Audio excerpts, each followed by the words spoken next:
Okay, I am here. Just need to switch scenes over. Kaboom!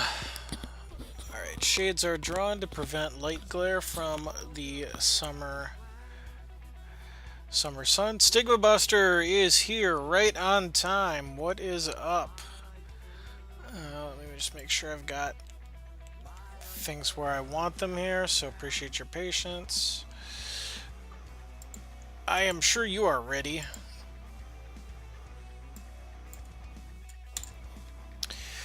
And you may be the first person here, first and only person in the channel so far. Oh, no, Wingspear is here as well. Yep, Wingspear sent me a private message in-game beforehand, just making sure you knew when I'm live. Literally just started, so if you both are interested in the dungeon, swords sharpened and ready to go. I know Stigma Buster, you're ready to Wingspear. Are you also ready to go?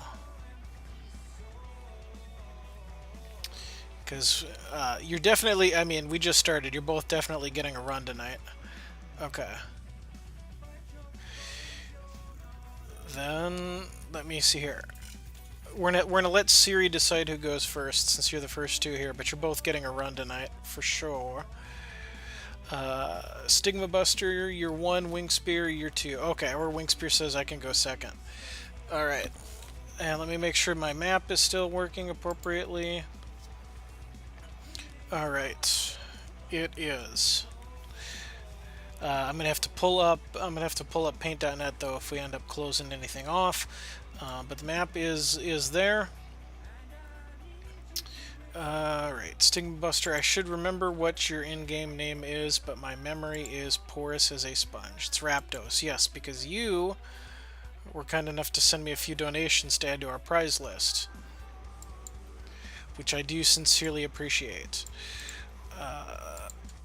So let's go slash Whisper Raptos. Challenge me when ready.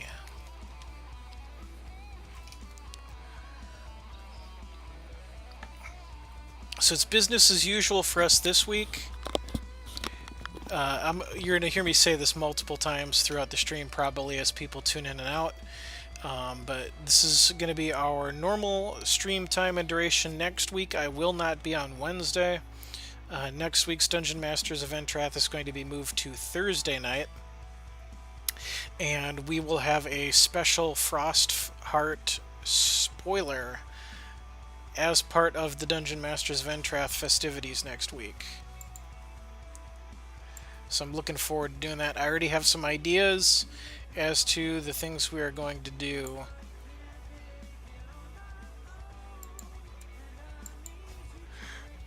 To kind of hype it up and have some fun with it. I was doing some YouTube video searches for some relevant videos. I'm probably gonna make a deck that's themed around it, or is kind of a bit of a teaser as to what it does. So this hand is really bad. I mean, 3 shards, but then 3 really expensive cards.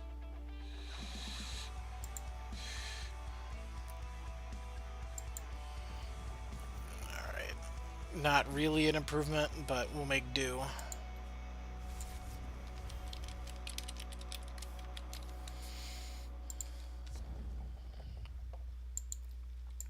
Alright, so Raptos is kicking off the first run of the night.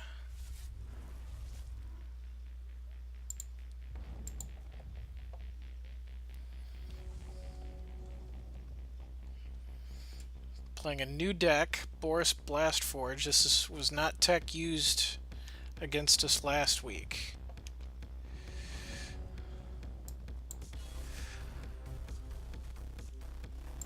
Okay, shards aren't the worst thing to be drawing right now, but it's not exactly the top shelf ammunition either.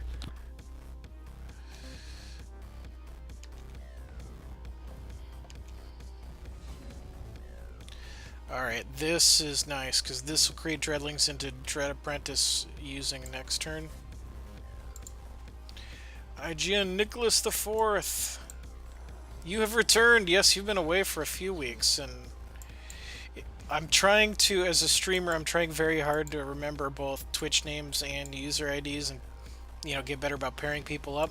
Is your in-game name Artifaction? Am I remembering correctly? If not, I apologize because I'm usually wrong, but I'm trying to get better about this, especially for my loyal regulars here.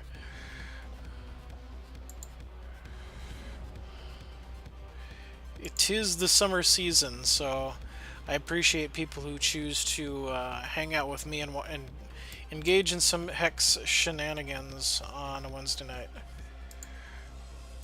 Music touring earlier this summer before classes started up.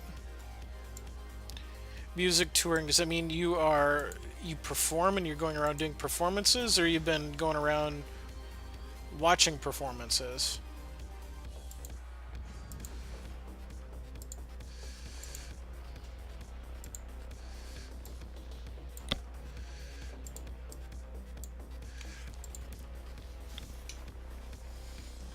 So many windows open. Okay, so we hit the... Oh, that's interesting. Okay. So we're going to get to do this again, because that was returned to our hand.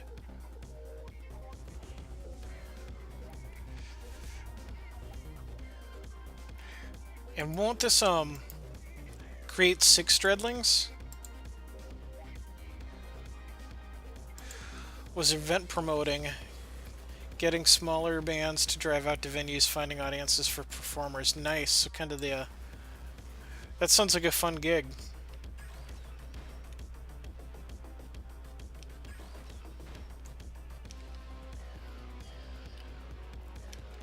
Okay, so I would kind of like a shard into Strangle for that, and Dread Apprentice for all the dreadlings. Called it.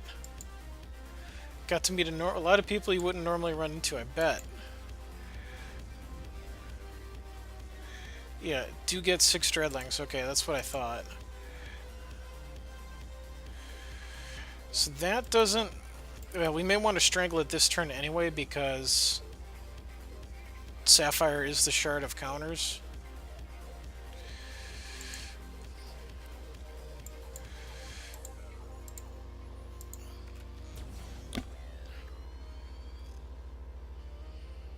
So all the...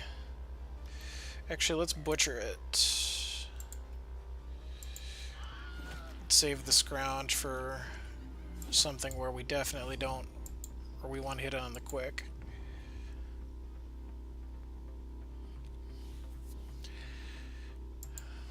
So that is a tremendous amount of incoming damage.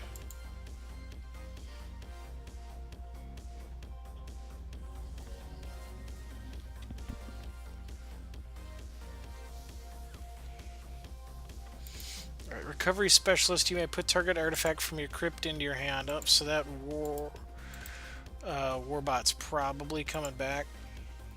Is coming back because it's the only artifact in the crypt. These are some older cards we haven't seen in a while here.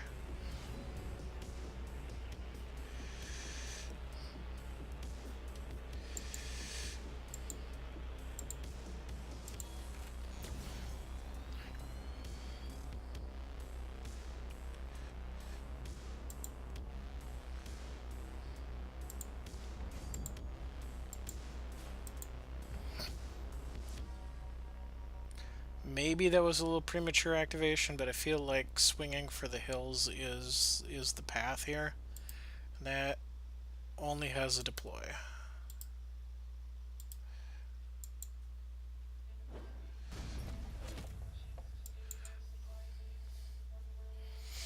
I mean, this isn't a bad... 34 to 6 is not a bad place to be in here. Alright, there's the Warbot again. We're not afraid of the Warbot.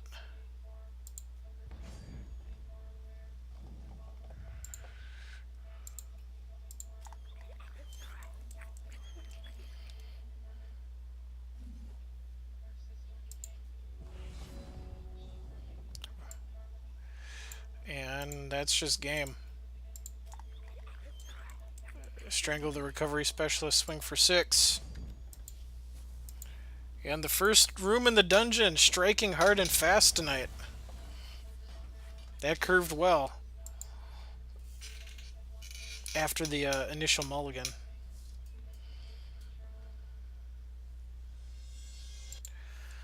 Alright, so GG's.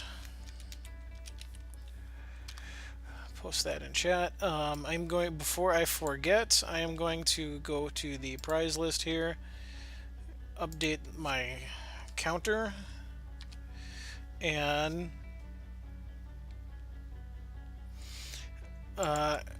exclamation rules.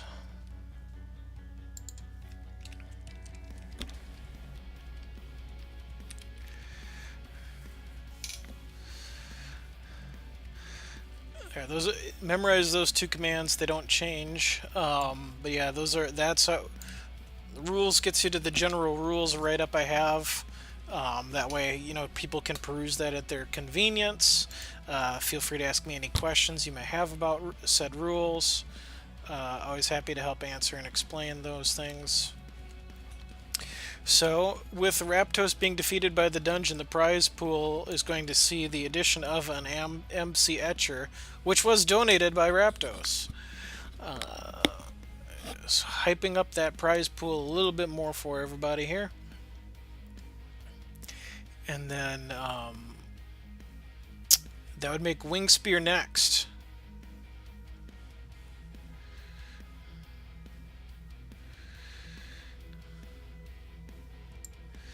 Alright, so yep, that's okay. That's all properly handled on that side. Sorry, just needed an extra second.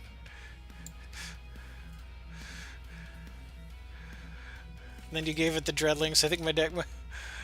Yep, that being able to scrounge twice off of that was a huge, huge hit.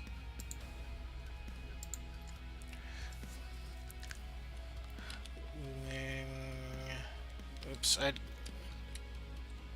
can't type today. Wing S-P-E-A-R-E.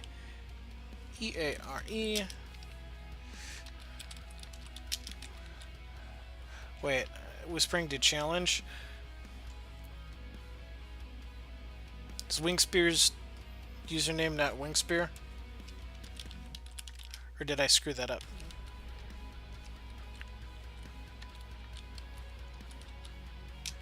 Yeah, I screwed that up. Okay, there we go. Ready when you are. Alright, that's good enough. Challenge. Immortal.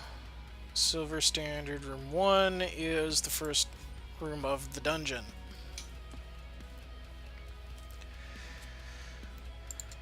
Okay, there we go.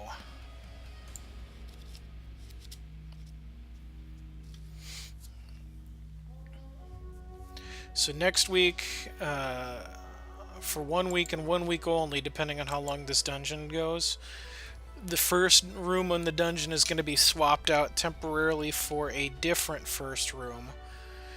And the new first room is going to be a kinda sorta teaser into the spoiler that we have for next week.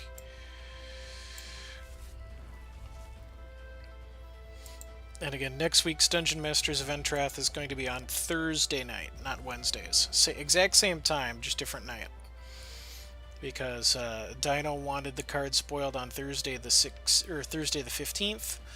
I don't know all the machinations that are going on their side of things, but decided that, you know, if they, okay, I can change my schedule one day if there's something important reason that it needs to be next Thursday, I can spoil it next Thursday. So we have that to look forward to.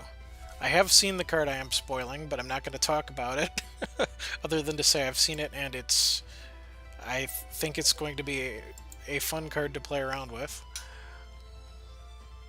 And what is up, Tim Lagore? How are you doing this fine evening? Alright, so another shard there was an extremely happy draw. Because now we can start doing Probe or Pair shenanigans.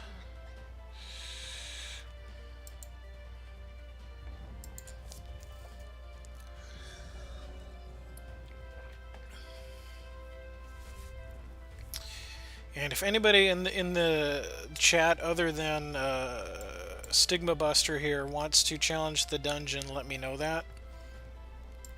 I know Stigma Buster, aka Raptos, would be good for a second attempt. But I want to keep track of who else may wish to be challenging the dungeon tonight. All right, Artifaction is in. Then you are very probably next. All right, we'll go Artifaction, Tim Lagore.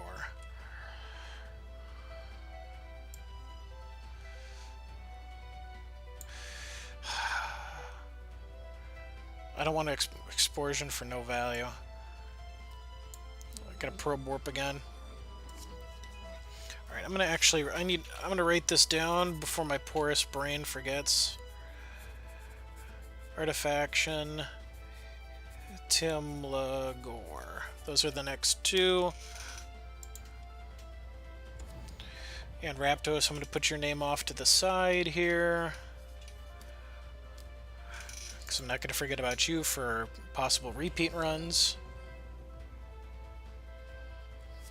I'm going to put Wingspear's name over to the side here too for possible additional runs tonight.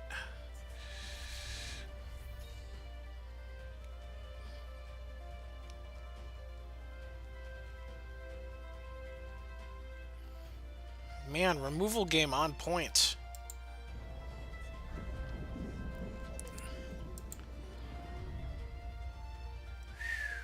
Okay, that's an inconvenient combination. And we don't even have something to scrounge into this. Just sad. And there's 2 4-drops in hand just waiting to be played.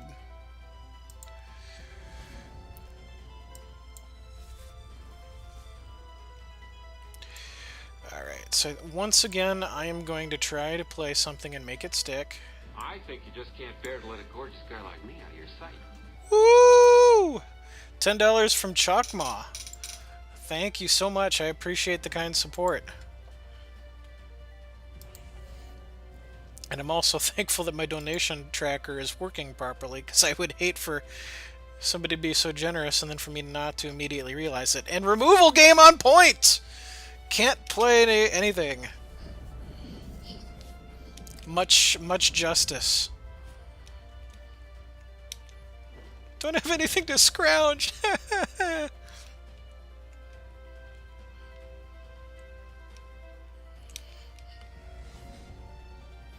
Alright, so... I mean, we could play both of these, but then there's no value off the Dread Apprentice. I think it's Dread Botanist and butcher this thing and call it a day.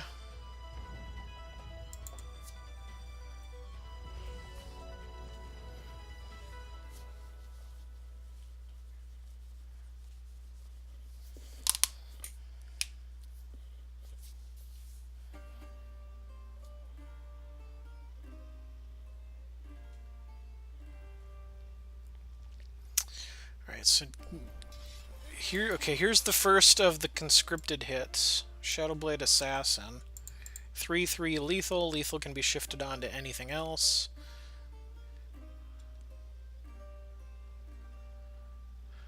So lethal is...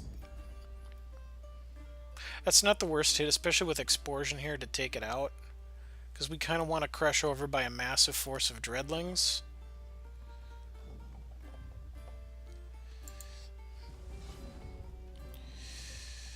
Alright, so I'm going to continue to play the go wide game here.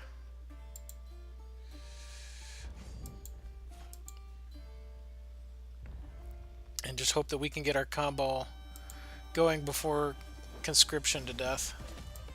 Because that's theoretically 3 Dreadlings next turn, into 3 more off of Dread Apprentice, into Champion Power.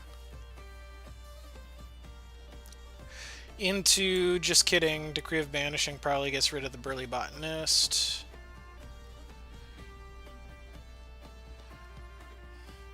So that's what? It's 2 Bring to Justice and 2 to Create Banishing. That's 4 removals already.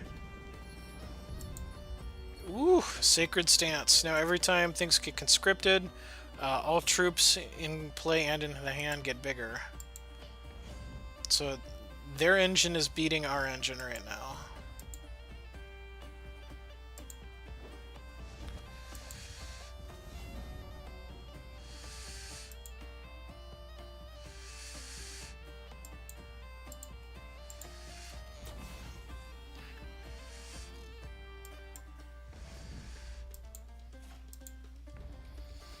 That may have been an okay time to use the champ power.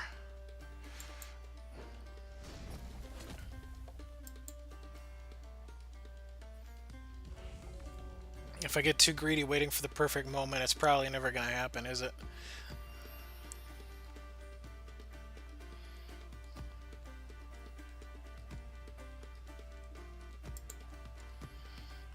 Ooh, and all the conscript hits are going to get Spell Shield now.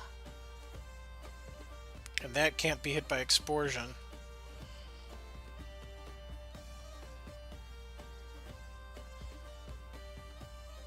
I need to pay more attention to my health. I'm quietly down to 9. Really have not been giving that the amount of attention it deserves.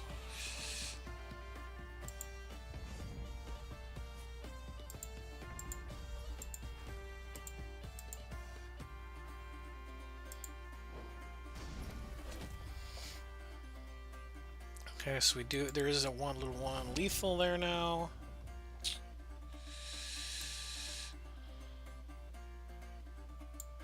Alright, Shoku's Garden gives us a chance.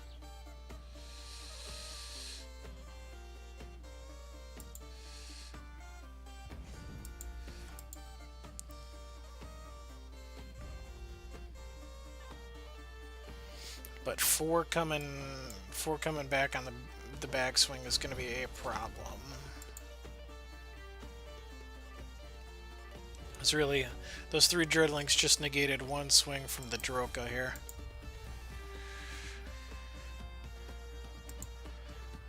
Alright, and the other one was a Neophyte Awakener. You may revert. Oh, that's why they did that. They get their, so they're going to get their Eager Lackey again. Everything's going to get bigger.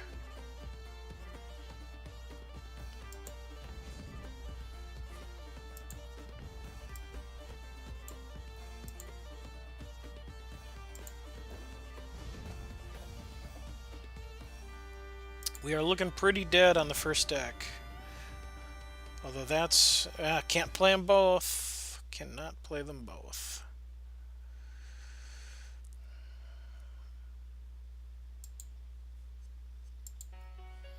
So we're going to play the one that gives us a chance to get some more life.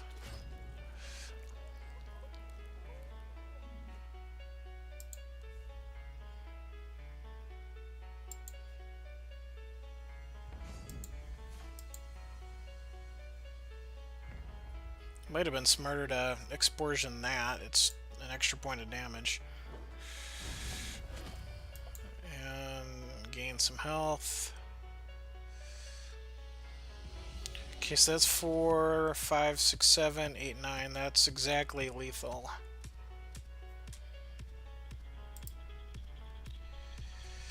And they can pay 2 and exhaust it. That for target troop can't block. So we're dead.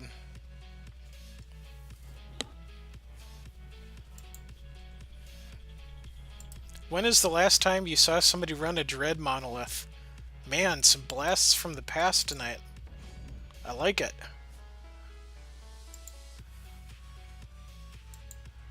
Love seeing old cards get their moment in the sun again. Alright, so... the first deck has fallen. And now I'm going to pull up the map so that there is some clarity. Yay, farther than last week. Progress! So Wingspear just need to know from you which direction you're going. It's rooms 2, 3, 4, or 5. And that way I would know which deck I need to pull up to throw down with you next. Gonna go to 2. Okay. It will take down the map here. I know which deck is room 2. Go ahead and send me a challenge when ready. Because reminder to everybody, you are allowed to use different decks for each room in the dungeon, as long as all of your decks are compliant with the rules. I know most people try to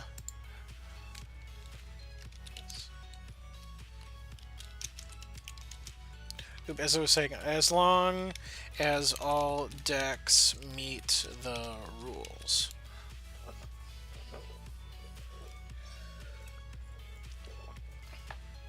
That is one rule that tends to not get enough attention. Some people don't use it to their full benefit.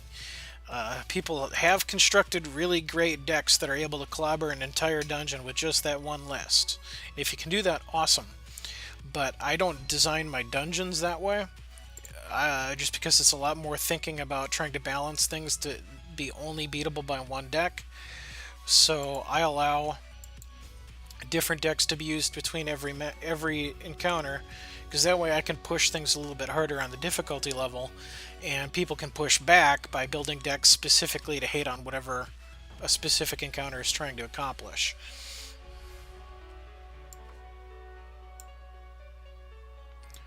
Alright, this seems good. A flock of seagulls with the shards to run it, a cloud runner, a spellstone gargoyle, and an air evolution. Sign me up.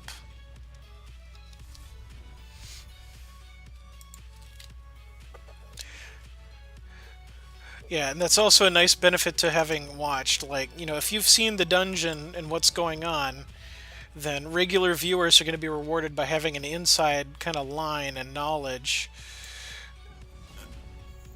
to know, okay, here's what I need to do to counter a deck. Best of one can be quite punishing. I still think it's the right way to go, just to kind of churn through more players, give more people a chance to play. Because if every match was best of 3, then I think dungeons would have to be shorter, because some people's runs can already run more than an hour. And then if people's runs go too long, you're running the risk of basically an entire Dungeon Masters of Entrath episode being that wasn't the most efficient use of resources, but I wanted the attacker out. You run the risk of a stream becoming just one person's attempt. And I want to make sure as many people as I can accommodate in a 3-hour block get to play. That's kind of at least my logic on the best of one setup.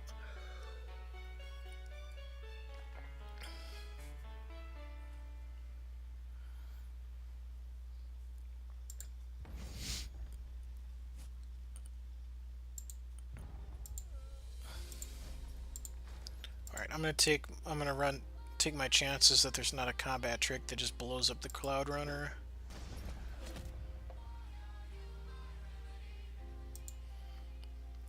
And they toss a coin for health.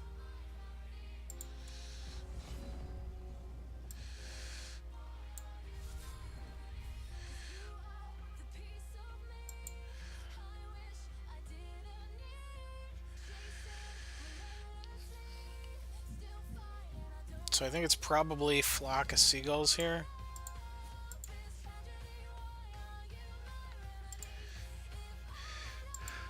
If I don't get a wild shard, this could get ugly.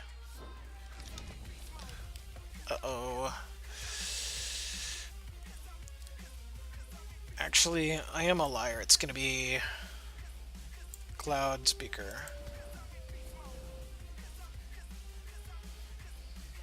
Because next turn this can pass the 2/1 over to... Yeah, that costs 2, right? Yep. So that can pass +2/+1 over to the Cloud Ranger. And we'd still have resources to play Flock of Seagulls. Or we just say screw that plan and throw down Spellstorm Gargoyle. Uh-oh. No wild.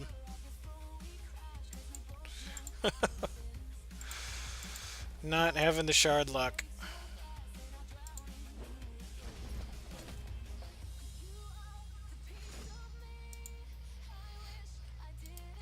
Queen's Guard is going to just be a 1/1.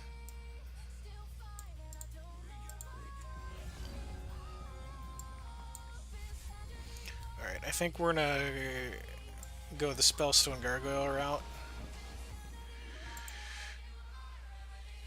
Start building that up. Also spreads the threat around. That's probably going to be the prime target for a Bring to Justice or Decree of Banishing.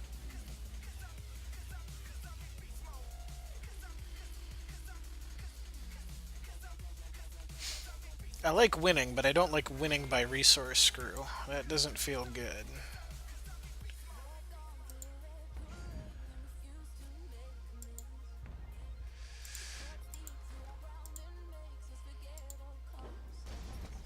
Again, just block the one.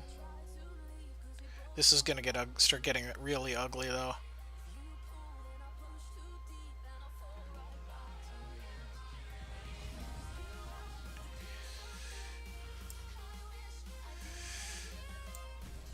Yeah, this is gonna get real. This is gonna get out of hand.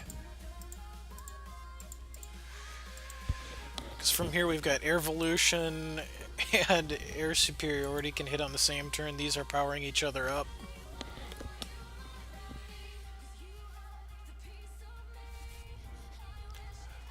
Wingspear did find a Wild Shard.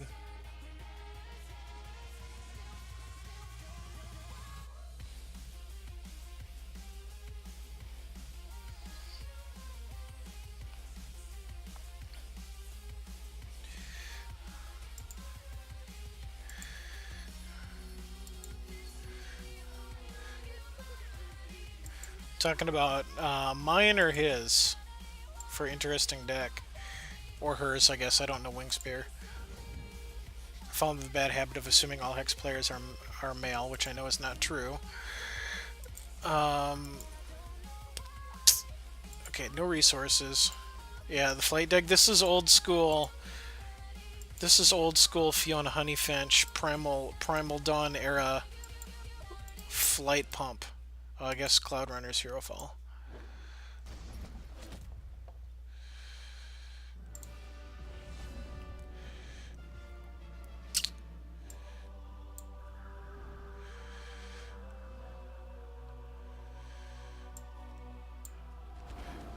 And we're just gonna pour some salt on the wounds.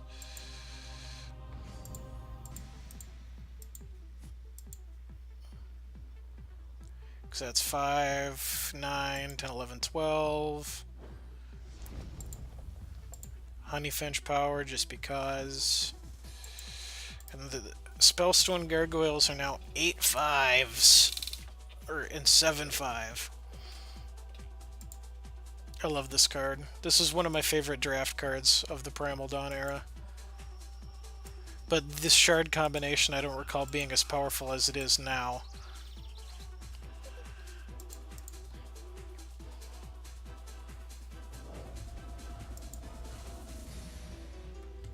Alright, that's a lot of buff, but I still think it's too late. That is 9 damage coming in. Sign me up for 6 of that.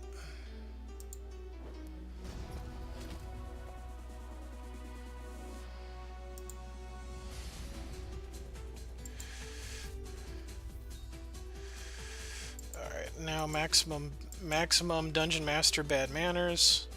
Just to Airvolution. And then use his power on himself.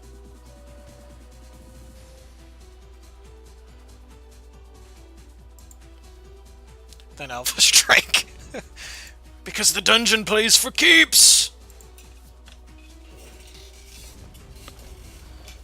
It was rough luck for Wingspear though, not getting the shard draw in a timely fashion.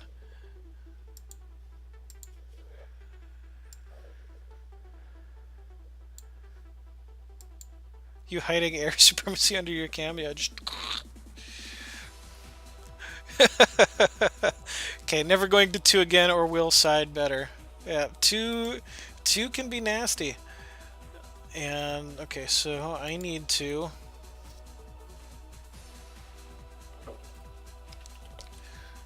Oops, I think I did things in the wrong order. Alright, we're gonna add We're gonna add 2,000 gold into the pot because I added a rare last time. So the pot's up to 13,000 gold. Oh, that was a real question your cam is about. Yes, I had Air Supremacy hidden under there. Sorry, I didn't realize that, yes, sometimes things get hidden by where my camera is. I can try to move my camera around if that becomes relevant again in future matches. Good call out. I did not catch that immediately.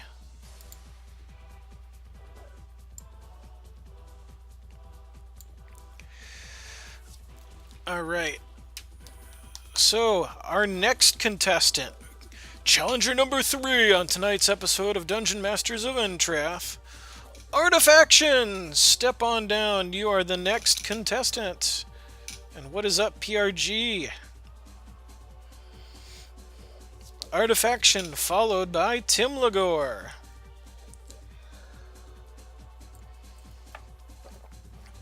Alright. So, like there? Is that a better camera placement?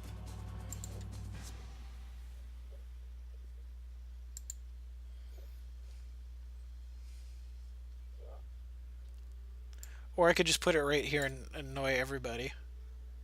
But I'm not going to do that. I'll put it right there and call it good for now. And we need Silver Standard Room 1.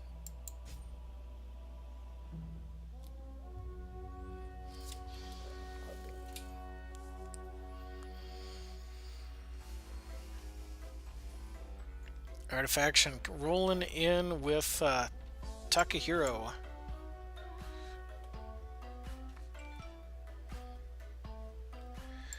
For games, I think the safest spot is between your hand and your champ portrait. But that's horrible for deck building. So, like, right there? Although that obscures... I mean, if I shrink my face... then you can see how many charges I've got. So like that. Sure, we'll YOLO keep 4 shards. Yeah, this is pretty good. Y'all can tell me if that camera placement sucks or if it's good.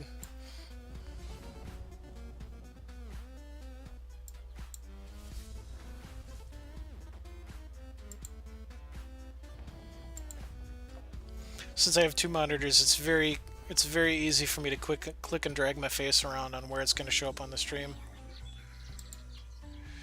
Yeah, covering up the deck's not bad, but then you can't see sexy sleeves and what's in the crypt.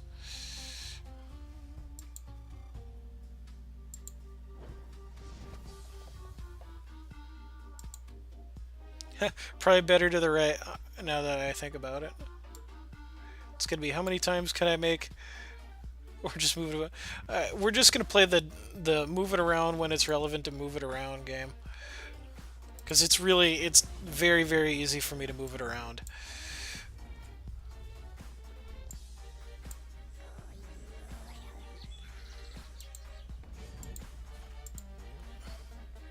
Alright, so that is a Shoku's Garden. So there you can see the Shoku's Garden.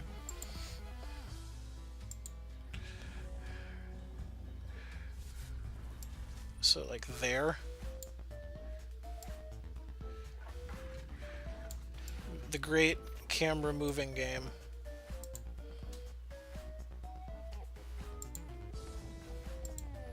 Where's Thrawn? He's a couple inches more to the left. No, he's a couple inches to the right. Ooh, Vilefang Eremite. That's good. Are you distracted yet? Funny guy.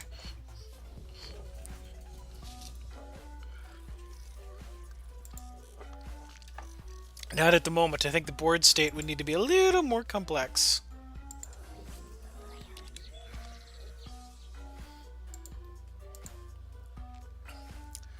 Oof, that is a good combo.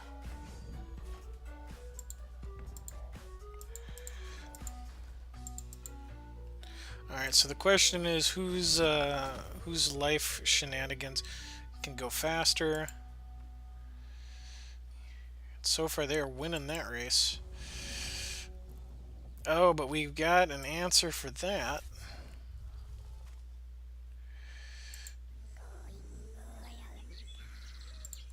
So let's strangle that massive problem child.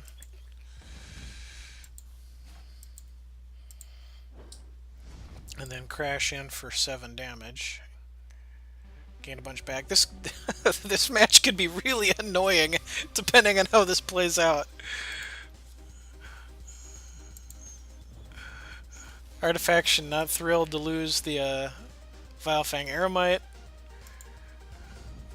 For understandable reasons. We're going to take 4. This is going to be the game that... this won't end fast, folks.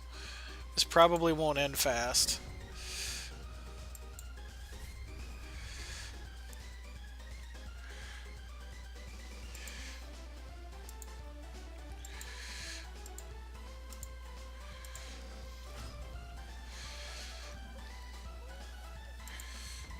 Because we're just going to keep punching each other in the face and then gaining a bunch of life at the end.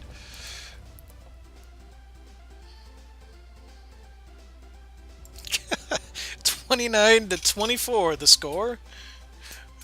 Room 1 of the Labyrinth of Evil.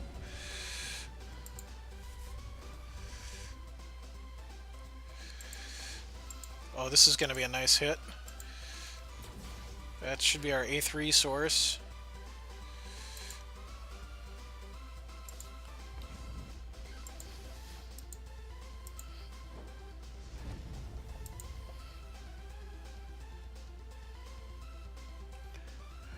The swings! This is room 1. This is the room that every dungeon run starts. It's been putting in work tonight, but it's usually not that strong. It's been overperforming tonight. Usually it has a pretty good loss rate, so I don't feel like a complete jerk face putting this at the beginning. But then every once in a while the combo goes off the exact way I hoped and dreamed it would.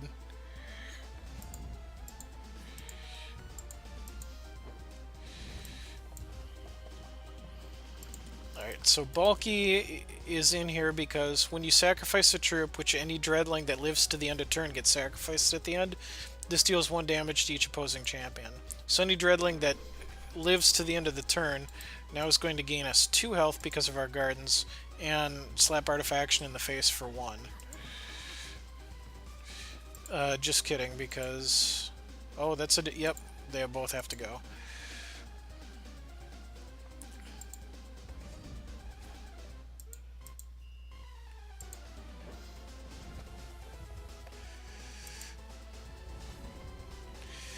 Alright, but we immediately find another one. So I guess there's that. 37-15 to 18-21. Life gain versus life gain. Dreadlings versus Dreadlings. Except that all of our Dreadling generation has disappeared.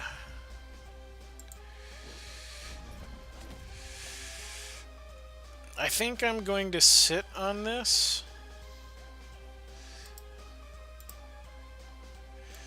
Because if that comes back, we have to sacrifice 3 troops. You know what? Dungeon Master is going to make him have it. And immediately cry when a tomb swap is played.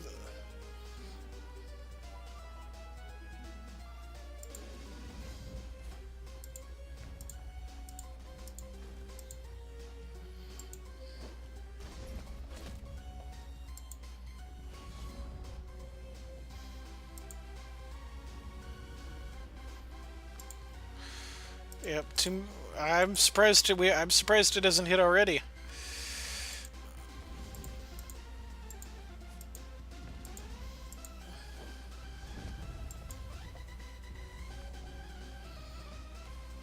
$37-15 in our ever-fluctuating life score game.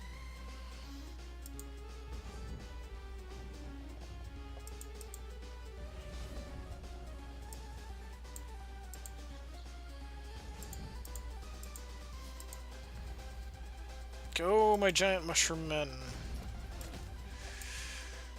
Alright, bulky was a really good hit. We've got Burleys and we've got bulkies. Our 5 and 6 drop Empire.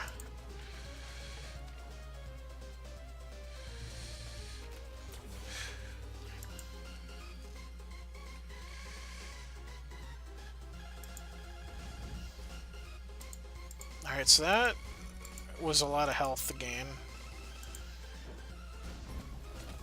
2, 3, 4. Okay, sacrifices that one into the charge power to gain more. And Paladin of the Necropolis is a 1/4. When you gain health, each opposing champion loses 1. There's another strong option. Let's just make this as annoying as we possibly can. Yeah, not enough HP. Please fix.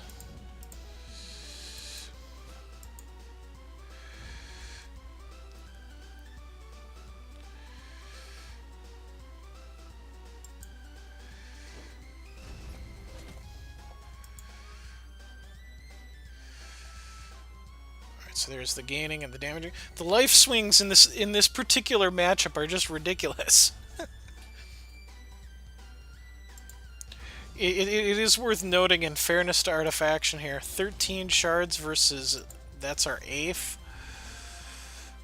So we've found more things, I think, than they have, but they've also and they've even gotten thick through their deck more. So there's not 4 attack on that side of the table, and there's no cards.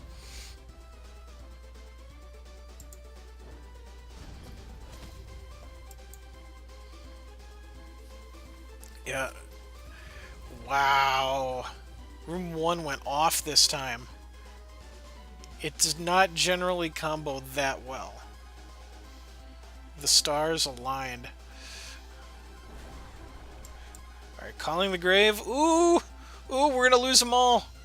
We are gonna lose them all. It's not over, folks. Call the grave for the Death's Head Rider. And we have to sacrifice... Nope, nope. Do this in the proper order. Sacrifice a troop. Still win. Still win. Sacrifice the troop you control. Does it trigger? No, it does. That's... Oh, that's not good enough. That's not good enough. Don't think I can come back from this. Yeah, it's... 52 to 1. This would be the most epic comeback in Dungeon Masters of Entrath history if Artifaction wins this. I'm going to throw that out there right now. I'm pretty comfortable with that statement. That there would be no stronger comeback than this.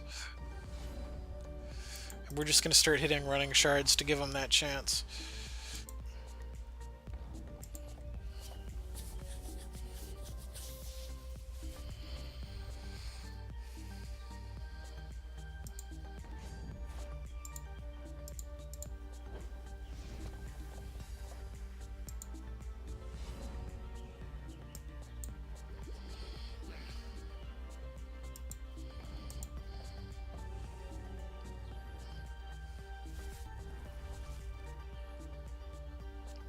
$15 shards. Alright, sacrifice the Death's Head Rider into another Death's Head Rider. So that's going away. So it went from 51 to 1 to 6. And we have butchers that are of no use when there's no exhausted troops. It's not over.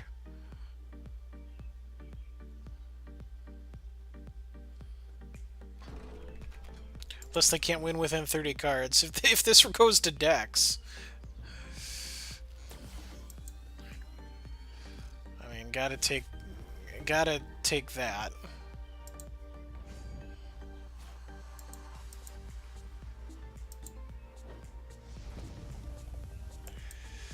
Oh boy, it's not over.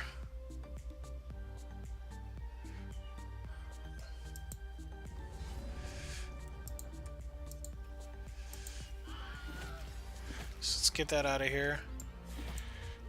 Try to get some bit of a dreadling engine going on again. But at 20 health, their artifaction is stable again.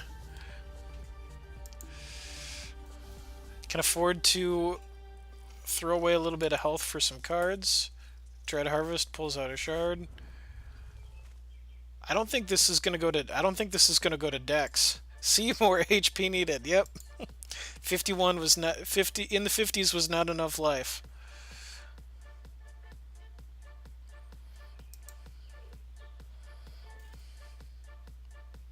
Needs more. So call the grave. Oh no. Wait, you could take one of mine? Ah! Call the grave, folks. From the original set, Shards of Fate. Put target troop from a crypt, anybody's, into your hand. So we just lost our own dude.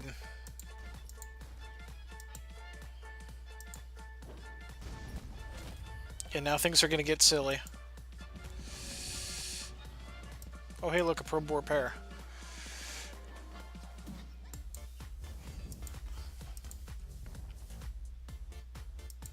All that's going to do is really probably check the bulky for a turn. Oh my goodness.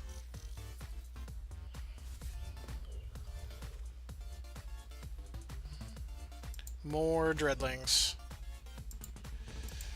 Alright, so Probe Warp pair did get checked. Or Burley got checked for a turn because Probe Warp exists.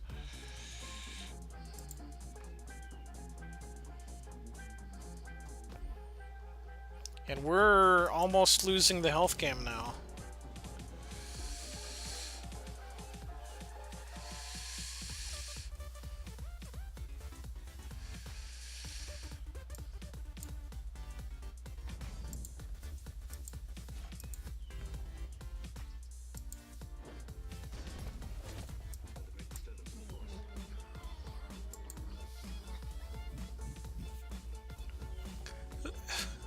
From 1 HP back up to 33. This matchup is just silly.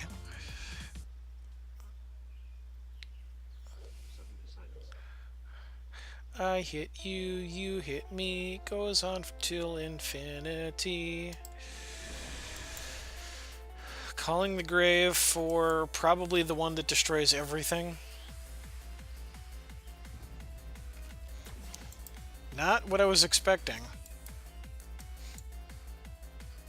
Alright, so that's a ton of dreadlings. Only on Dungeon Masters of Entrath, folks, right? You're not gonna. You don't get this kind of action at home playing on your ladders, no sir.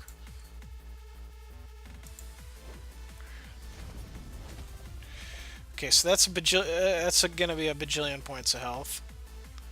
That is the Entrathian scientific unit of measurement. Approximately 1 bajillion.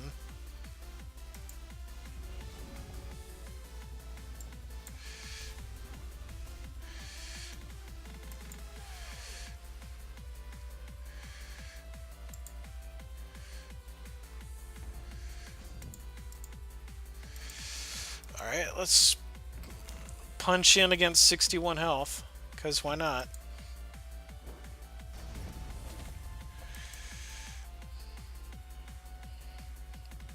And now take our life gain. 53 to 40.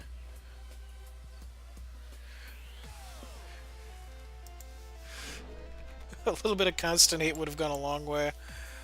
Yeah, if there was a Chompus, if there were Chompusers or something hidden in that deck, this game would be over.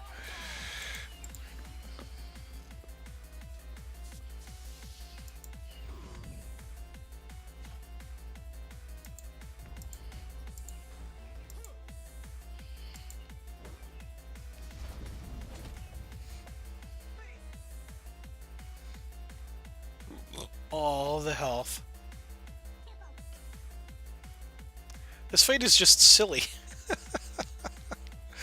Alright, so 83 to 22 is our current score. And now I have to butcher my own Burley Out of the game.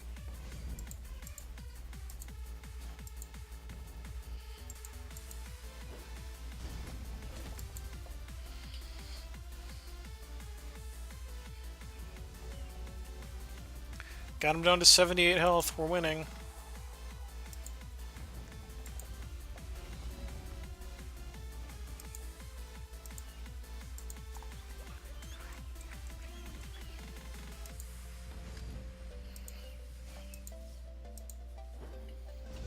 Whew, 74, almost over. So if we're gonna win. We could win by deck.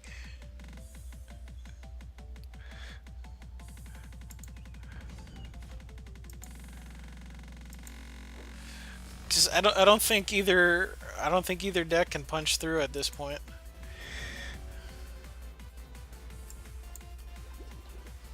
Just the dreadling generation is too much. So I'm gonna take pot shots at that health machine.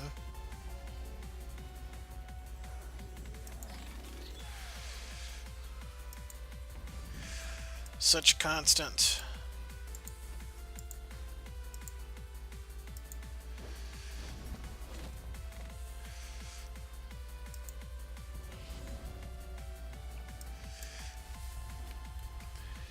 Alright, so we're both in top deck mode. Turns are going to start going pretty fast here. I think there's not a whole lot of thinking that needs to be done at this point. I think we both understand what our decks are trying to achieve. Okay, Vilefang Eremite cannot be butchered.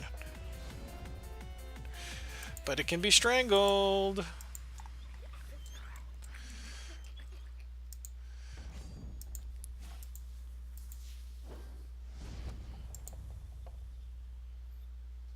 $40, 75 to 51.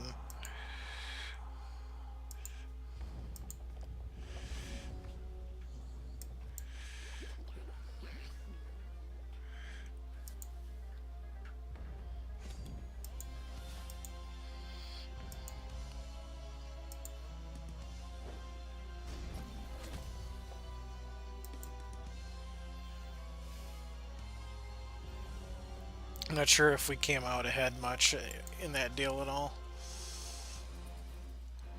No wild shards left.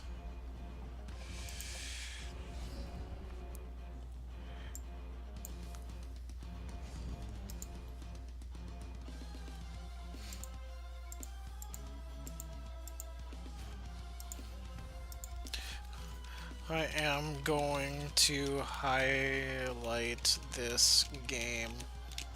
It's just silly.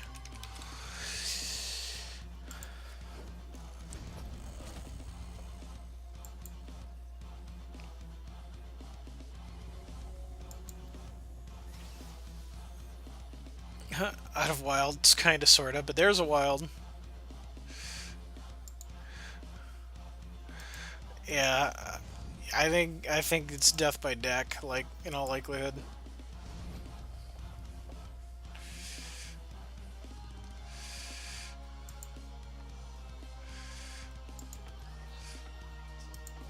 Oh god, Bloodbearer.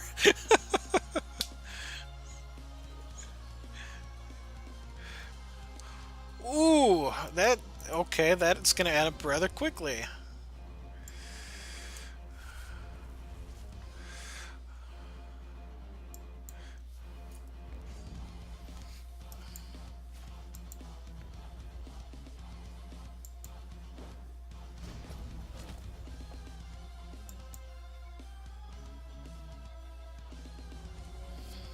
Alright.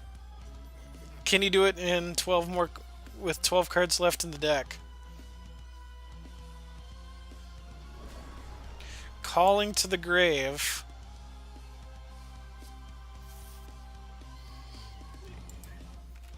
The Dread of oh my. Oh my. Oh my. 3, 6, 9, 12 Dreadlings.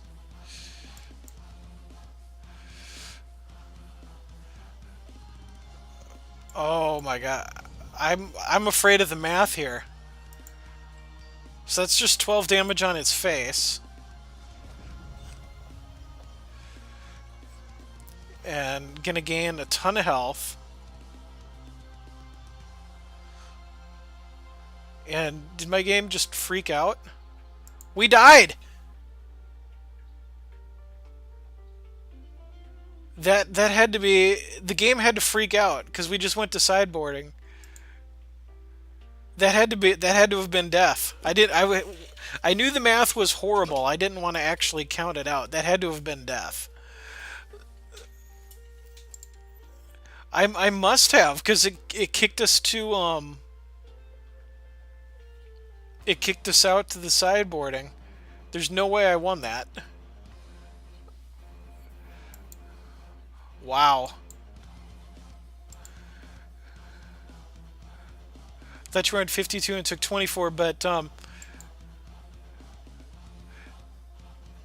when he gains health, oh god, the math on that is really complex. Okay, Artifaction wants to challenge the birds next. All right, send me a challenge when you're ready. Yeah, oh man. That game is getting highlighted. That was just insane.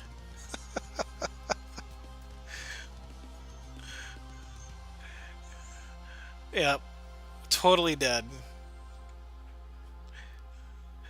Okay, so that game went a really long time, but I hope that was as entertaining for all of you as that was for me.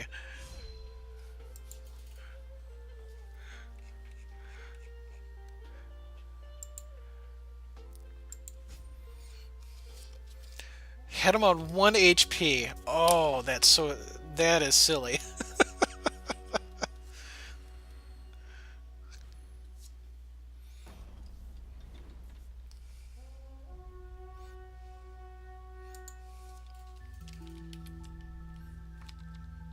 It's meant to be about life gain, so much life gain triggers.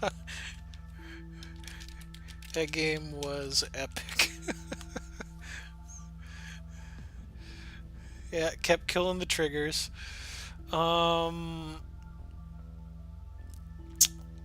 This hand is a shard away from being really good.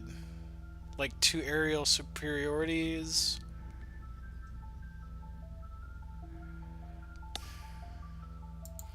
I'm gonna be a little risk and keep it.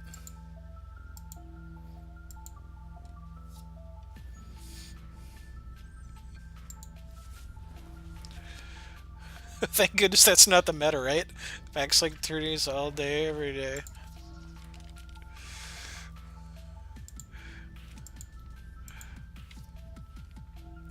Everybody playing decks that just refuse to die.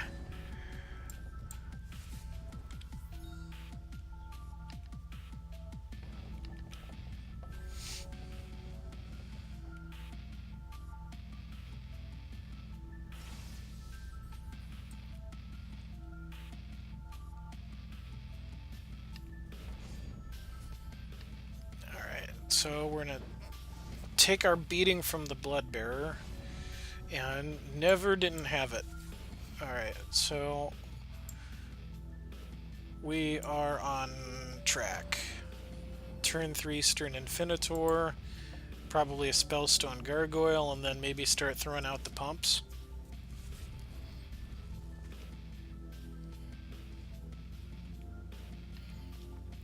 Alright, sacrificing Bloodbearer for something else. Dreadling Generation.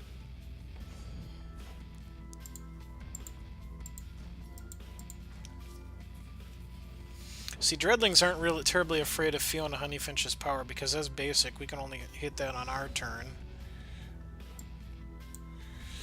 Alright, so we're on track for turn 4 Spellstone.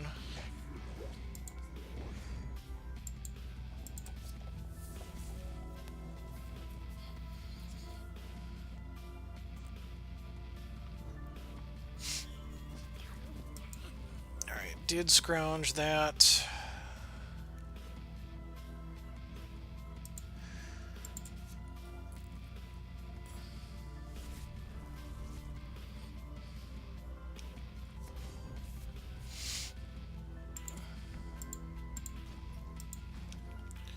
we have Swift Strike, so that's fine. Of course, the danger with killing everything in that deck is that things are going to come back. Case in point. And that's going to be a whole lot more Dreadlings next time. And we don't want to time ripple those things either, because when they come back... Yeah, maybe I didn't want to.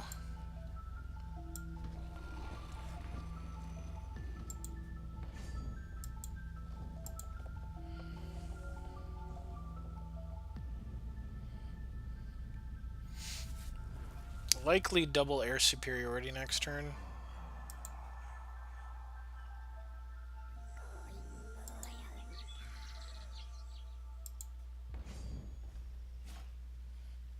Yeah, it does make them more expensive.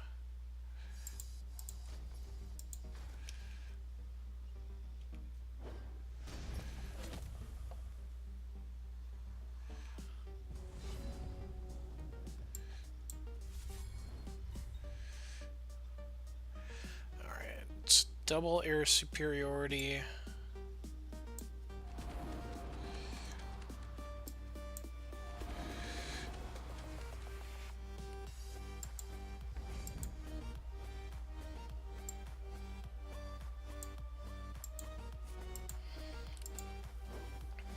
That might have been a mistake not to swing with the Stern Infinitor too, because don't really want to kill that.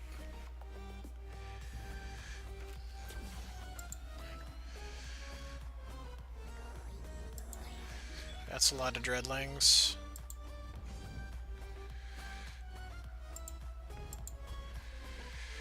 I think you just want to race here. You're probably correct. Except that it's a hard race to face against two Shoku's Gardens. And we're just dead. Don't matter. Paladin of the Necropolis. Boom!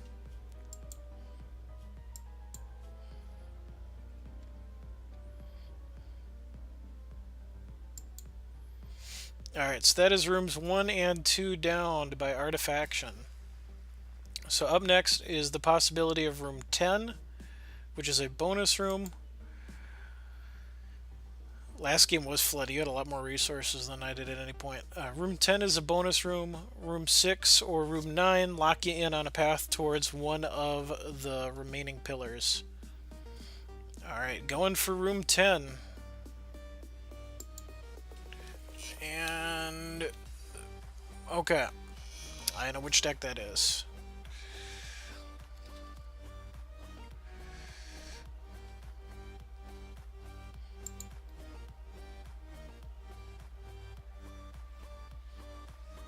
I'll just wait for the challenge again.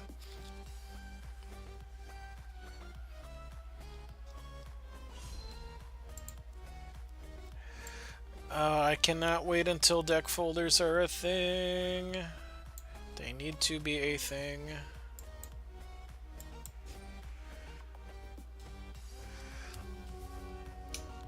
Alright, let's see what I'm playing, because I don't even remember what I'm playing. It's been a long time.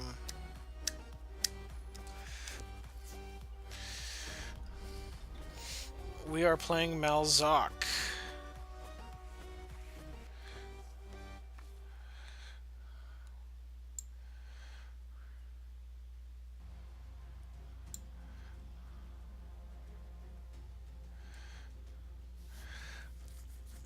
Dreadlings versus Spiders.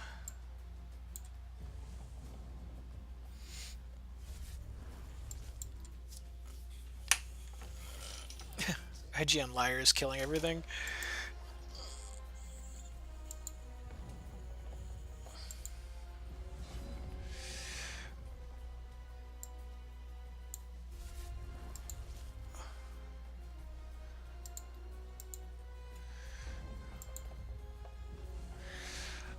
Alright, so our dream is probably the Eremite and Brood Baron egg victory here.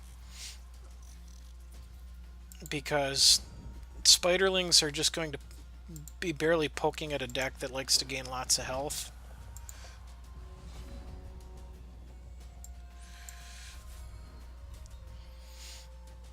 Alright, so Infiltrator out first to start the Spiderling Egg Dreams.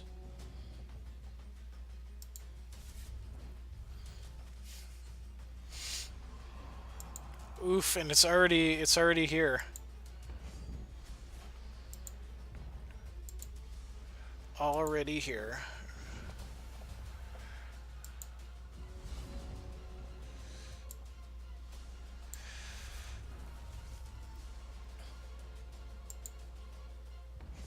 All right, so this is the part in the game where we get 2 free skitters of the arachnid. Enjoy your complimentary eggs.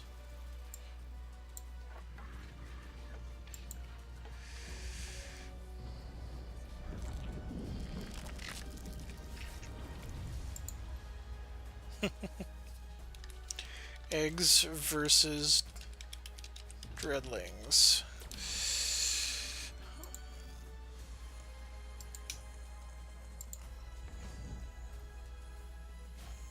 Alright, so we'll just block what we can.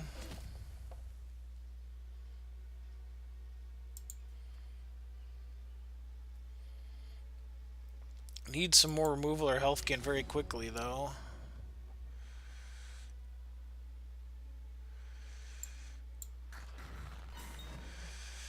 How about some more eggs? And we'll probably stun that.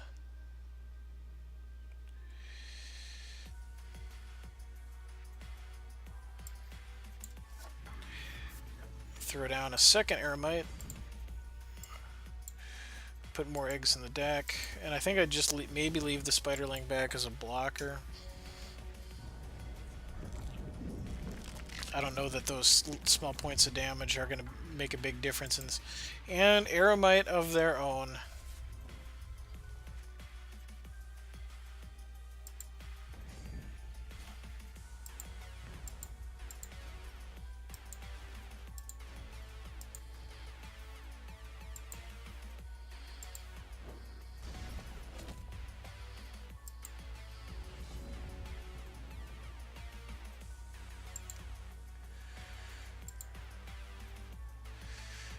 Sacrifice a Spiderling. I mean, these are both functionally doing the same thing, but I think this one might be more dangerous.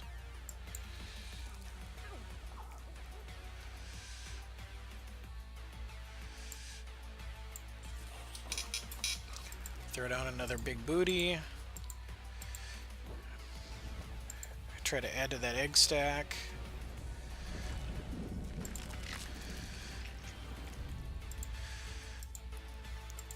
No swings for you.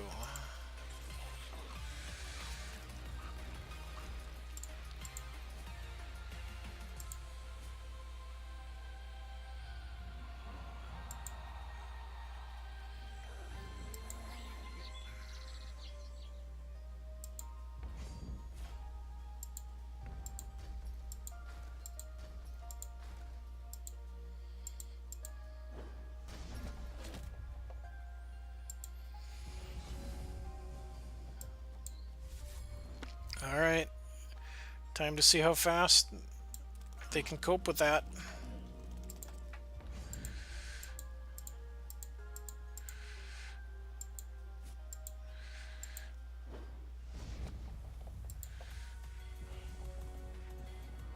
Ooh, no eggs hit this time. Oh, we're just dead, aren't we? Yep, we're just dead. That combo.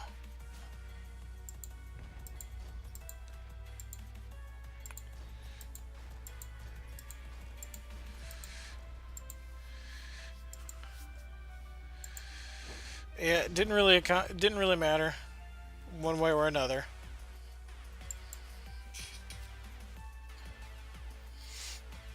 All right.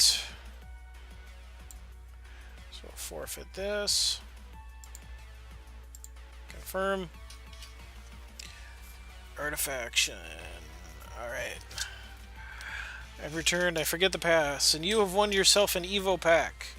So after the stream, I will be sending you one of each booster as well as 100 plat, and that is guaranteed whether you succeed the rest of the way in the dungeon or not. But now from here you can go up to room 6 or room 9, and from there choice goes away and you're on a linear path.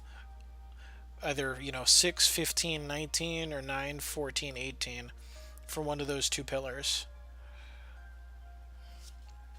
So we just need to know which path is the path to your destiny. And you will be able to, of course, as always, change decks between matches if you are so inclined.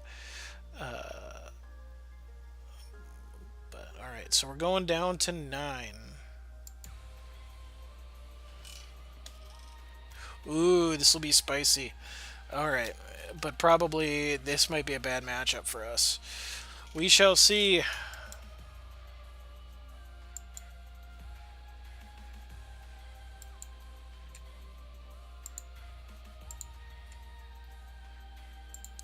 Let's see, this is Immortal. Oh, we're getting the channel, that's fine. The Avatar of Ruby.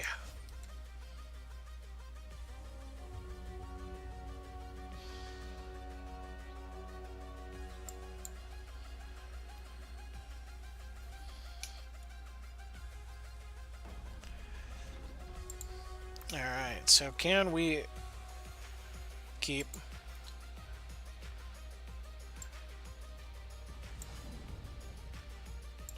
Can we aggro fast enough?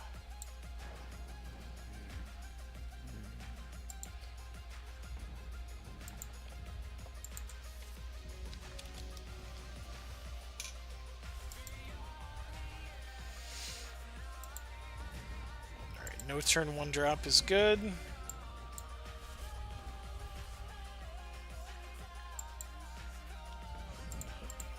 Bolt Spasm. And then throw down Flame Guard. And we have some removal to protect them. So the question is, can we deal damage faster than Artifaction can get health gain going?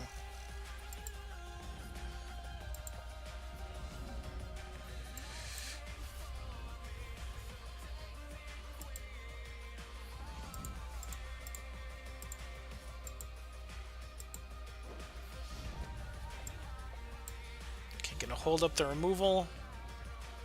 Oh, wow, that's fast.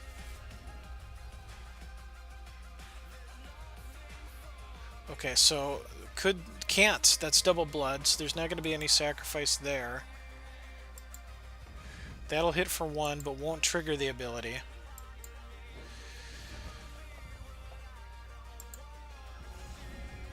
That cannot block this turn.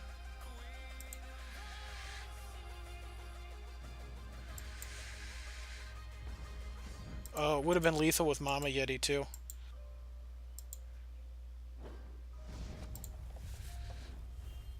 Would have been lethal with Mama Yeti, too. All the Ruby shenanigans. The Avatar of Ruby... that health gain could have countered that with a faster setup. It just didn't quite get there. Well played throughout the entire run, Artifaction. Put up a couple games for the memory books. Walked away with a guaranteed Evo. So you are going to get that. Don't think I want to go there. So we're going to update. I need to take a moment to update the prize pool. We're adding a Scars of War booster into the prize pool, so there are currently 3 on top of everything else.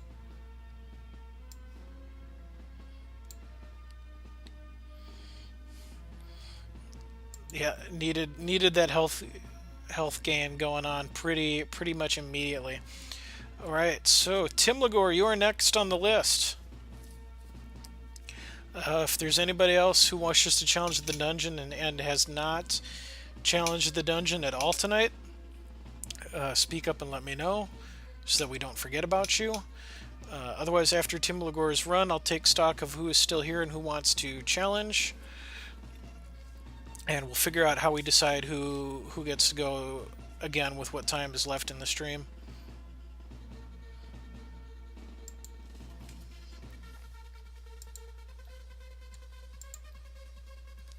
Ahoy.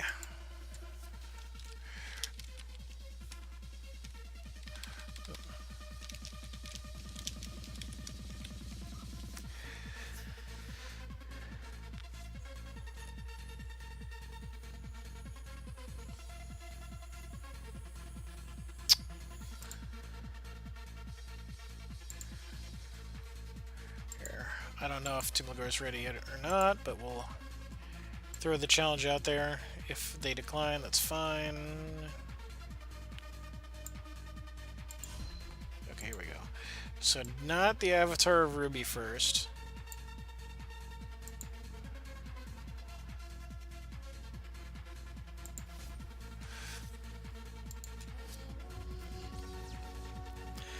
Alright, Tim Lagore, contestant number 4 of the evening.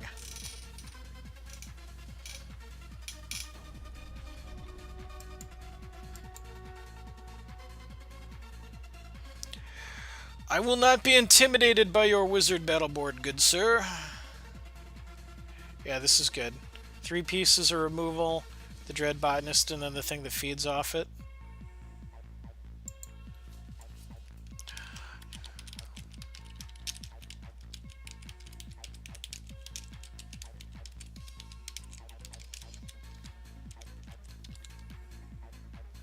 Oops, that says good sit. Definite keep.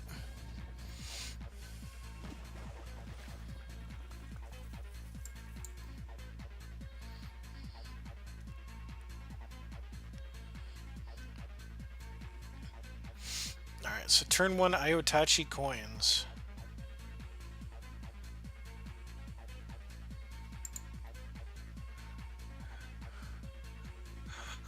I totally earned this and didn't just fluke on that door prize or anything.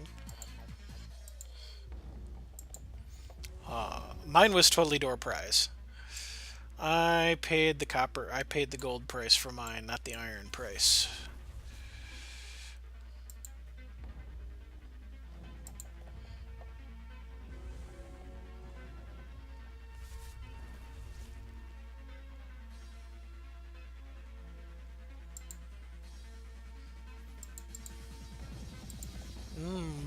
Budget redlings.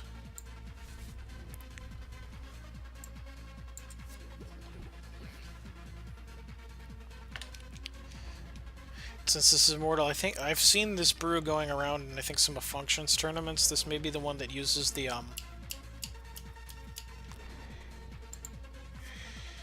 cheating students. That's not good.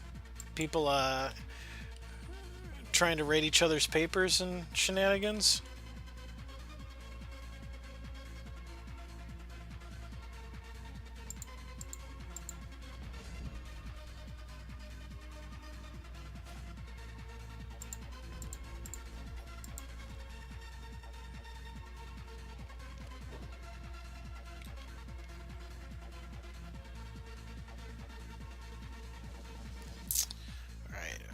Are we doth the trick?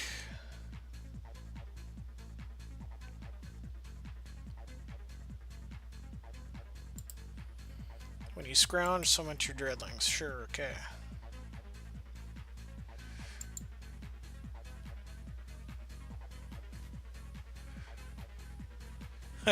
They had an answer of something really... Okay. That's a very specific number. And a group of people all guessed the same thing. Yeah, that's how, when you know shenanigans. Uh-oh, Tim Lagore got disconnected. So we're just gonna hang here for a second and hope that he's back quickly.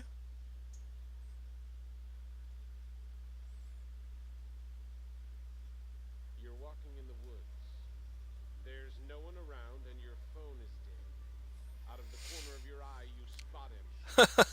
It's not even plausible, laughably bad at lying about cheating. You're like, yeah, I call bullshit here. I I know you lied. Do you want to do this the easy way, or do you want to do this the hard way? Turned around. He's almost upon you now, and you can see there's blood on his face. My God, there's blood I everywhere. had a professor in. I had a couple of professors in college who were very cracked down about that, and they would run all your papers. And this is standard procedure now. It probably is in 2017, but about running all of our papers through like cheating checkers to see if they could find any examples of plagiarism, and they would try very hard to get you kicked out of the university if you were found plagiarizing. So both the battle board belongs to, this is Tim Lagor's technically based on coin flip. I also have the battle board, which I did not win. I totally got it as a door prize in one of the hex clashes.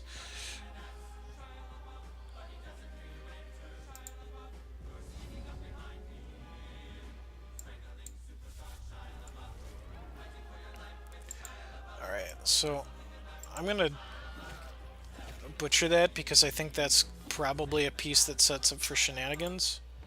You limp into the dark woods, blood oozing from your stump. And then we'll just swing in and take two. Shia LaBeouf.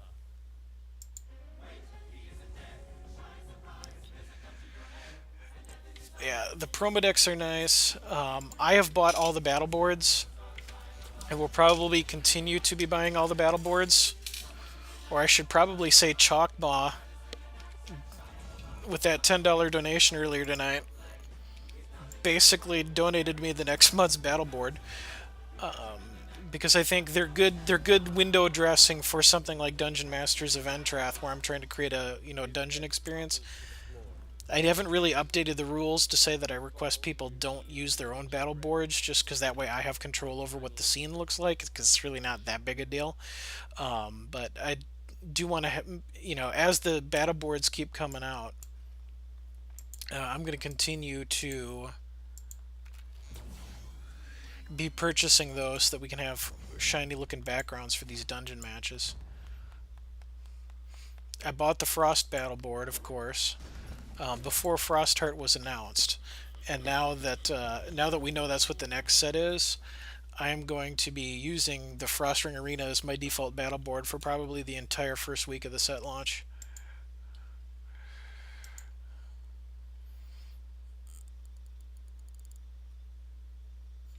It's interesting to say that Corey felt that the sales for the battle boards were apparently a little bit underwhelming or a little under their expectations.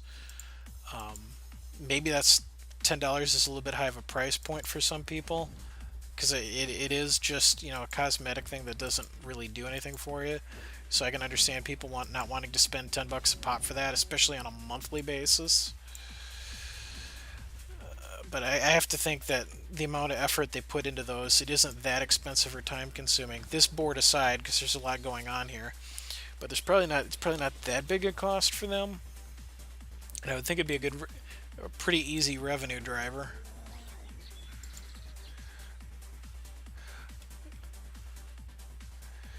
If they had a void battle board, I'd buy that in a second, where it's just black and not animated. I feel like if that's all it is, that is something that they should just give everyone for free as an option. Because I don't know that anybody's going to spend $10 for just a black screen, but I get your point about wanting to have a more stable game.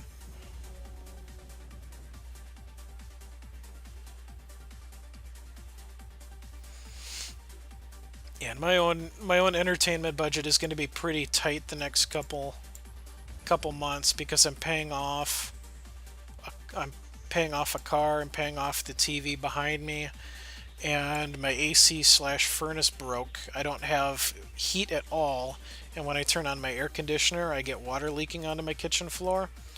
So those are problems, and they're probably going to be expensive fixes.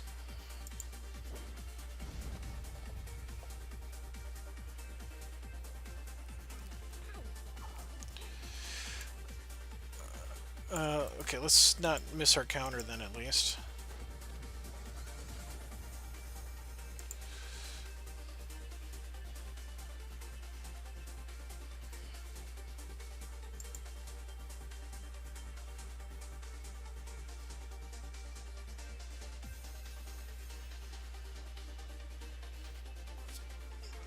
That makes sense. Artifaction. Yeah, you don't want to. Blood drives and blood donation are not a thing you want to overdo, and we're gonna strangle that.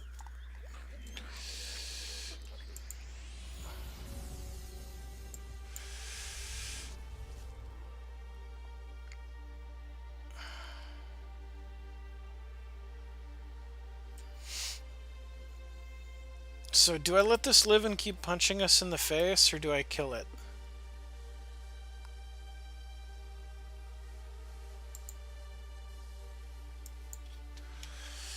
I'm gonna kill it. That might come back to haunt us later.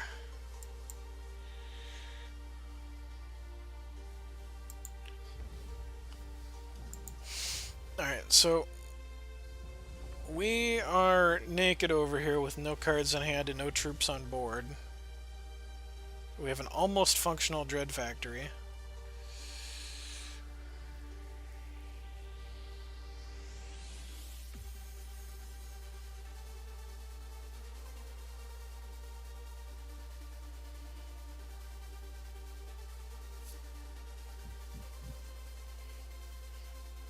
What does Timbligor want to do?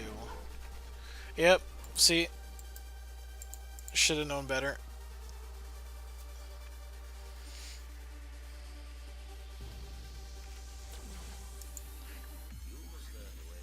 Okay, yeah, that's the smarter play when we have nothing to stop that.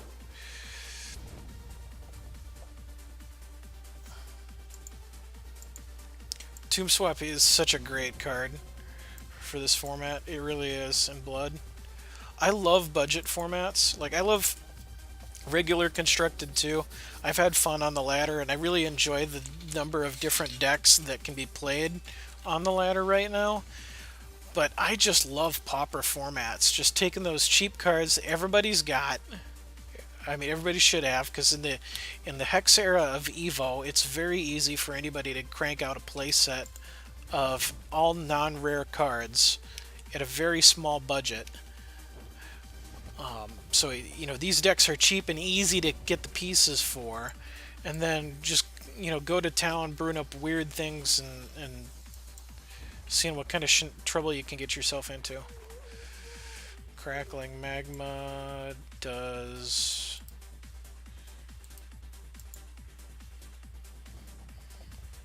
Okay.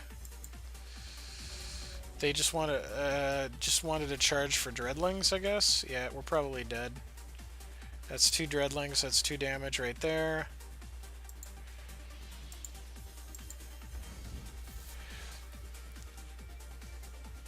Yep, we're dead.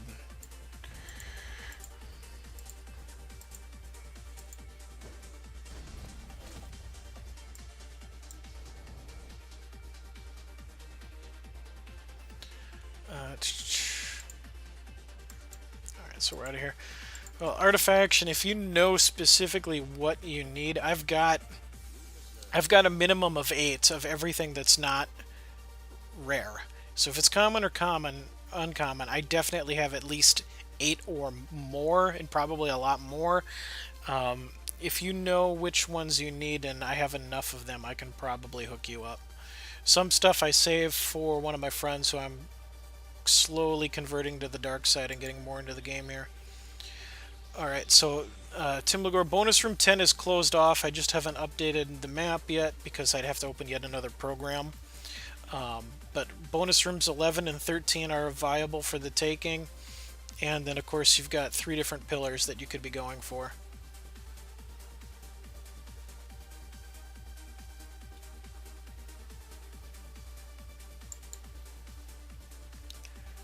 Oh, I just see the PM now. Well, 9 was scary, so let's try 4. Okay.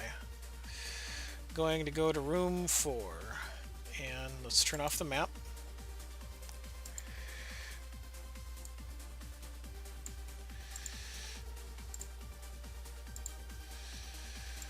And what's room 4? Room 4 is this monstrosity.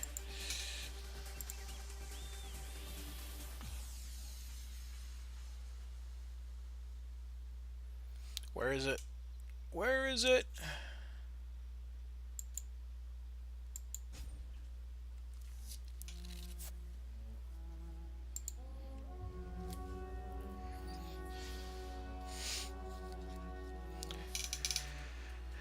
This dungeon has so many decks in it, I'm not even gonna lie, that a good non-trivial percentage of the time I don't even remember what I'm playing until I see the champion come up.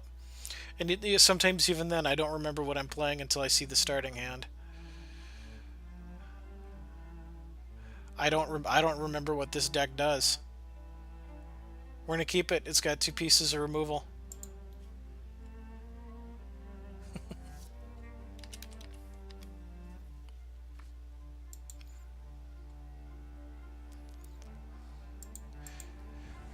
Seriously, I don't remember what this deck does. Something life gain. This might be a there might be wild shards in here.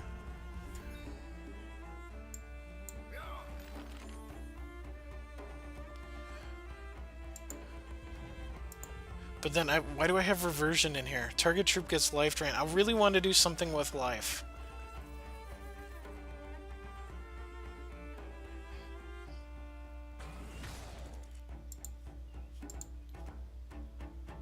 This may be uphill.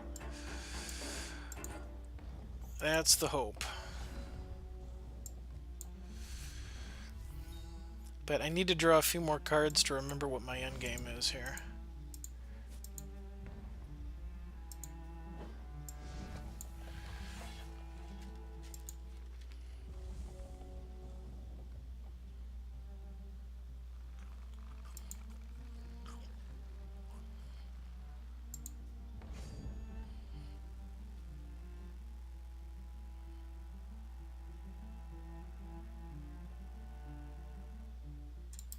And this only hits attacking troops. Okay.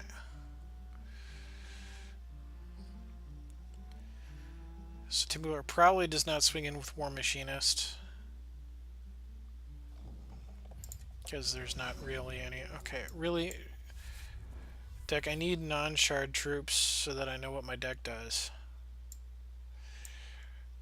Could double block here, and that would take out the Pious Paladin, so... I think holding is correct.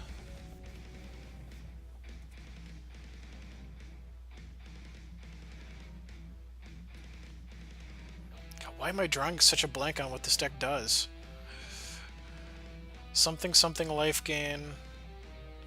Something reversion.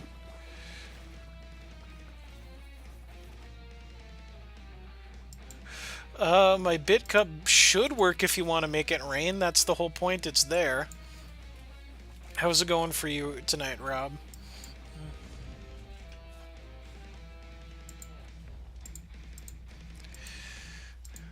It's been fun since I've been affiliated. I'm having a hell of a good time streaming Hex game shows. I thoroughly enjoy doing this every week.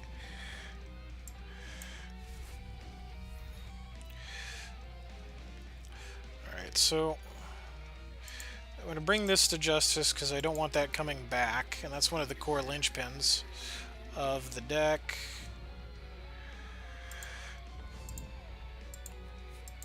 Swing in with Swift Strike.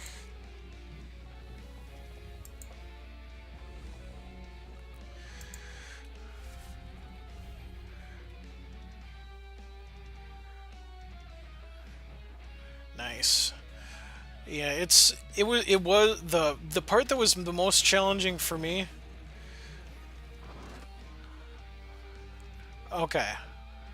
Yeah, let me know about those on comments because I can probably help you out a little bit. I will see what I can do. Alright, so this can't block anymore. For me, the hardest part of getting to affiliated was actually the concurrent viewers. I was able to put in the hours. Yay, biddies! Look at them. Oh, man, they're all missing. Half of them missed the cup. Rob making it rain. Much appreciated, good sir.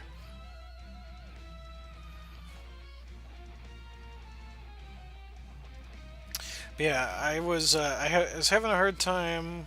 How many totem traps? I was having a hard time getting concurrent viewers for a while. It was easy enough to put in the number of days and the number of hours, since I work a normal office schedule. But you have to grow the audience, and that takes some time. But Dungeon Masters of Entrath, just sticking with this for 4 months. When did we start this? Started Dungeon Masters February 8th. It's February, March, April, May, June. So we've been doing this for 4 months. I actually want to hold Mesa Totemist, I think. Oh, you know what? I could have the power to revert this, but I'm not gonna.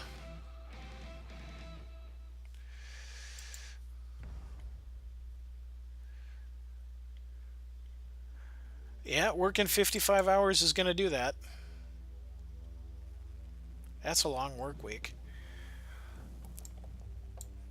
If I had to work 55 hours a week handling auto claims, I would absolutely go mental. Rob, with the additional cheers, filling that cup.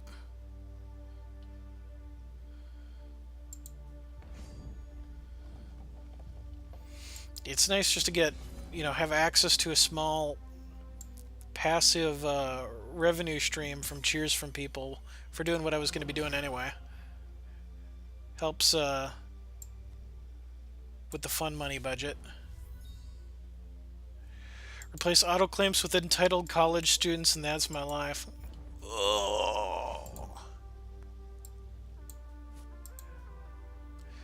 I'm not sure I would want. I've been doing auto claims for 5 years, so I know what I'm doing. I don't know that I'd want to say let's trade and step into that. Quagmire.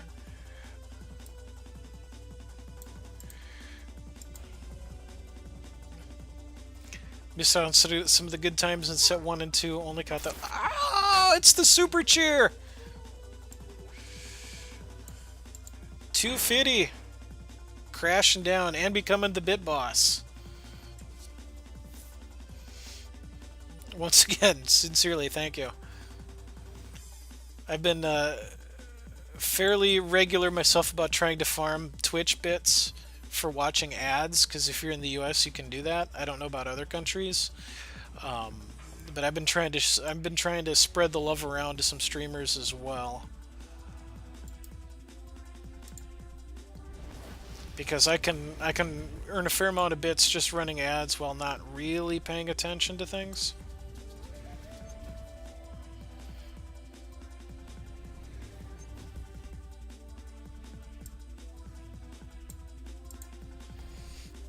Alright, do you want to 2 for 1?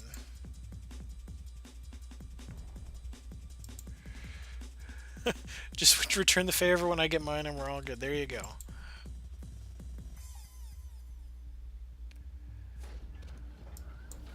Alright, so they are gonna make that trade. Probably gonna end up getting something back.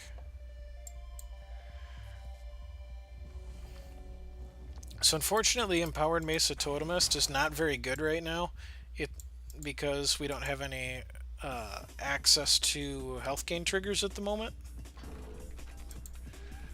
Alright, Tomb Swap brought back a thing.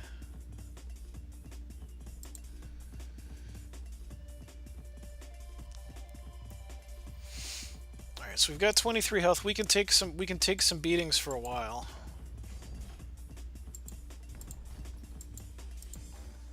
Tim Lagore doing what he can, stuck on 3 resources.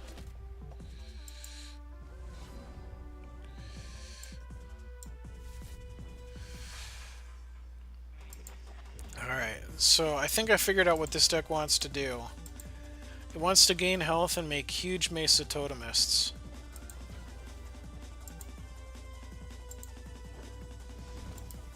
Problem is, we're finding the Mesa Totemists and don't have access to the health gain, but we do have 2 very big butts on the board, because not a lot can punch through 8 defense.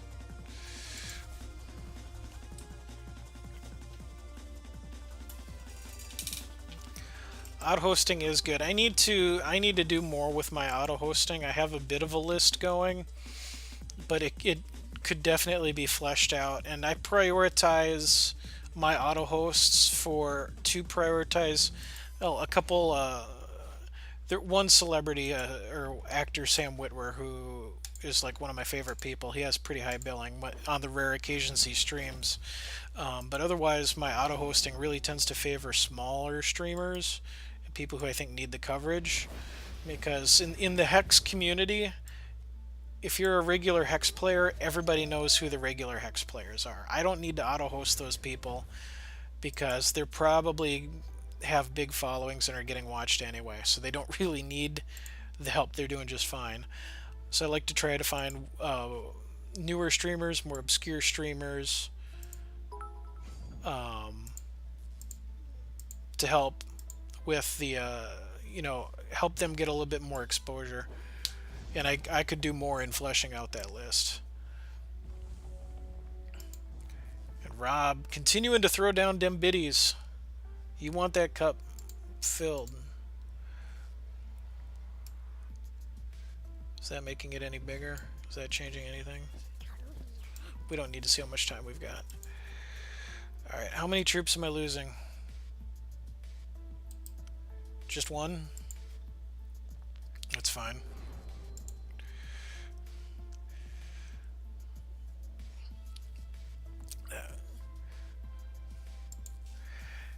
That is odd. I don't know what to tell you. Are you in the... Yeah, it works for me on Chrome, because that's my default browser. I can't obviously watch bits on... It won't let you watch ads while you're on your own channel. You have to go to someone else's channel to do it. So we're quietly over here losing a lot of health in a deck that's supposed to be about gaining life.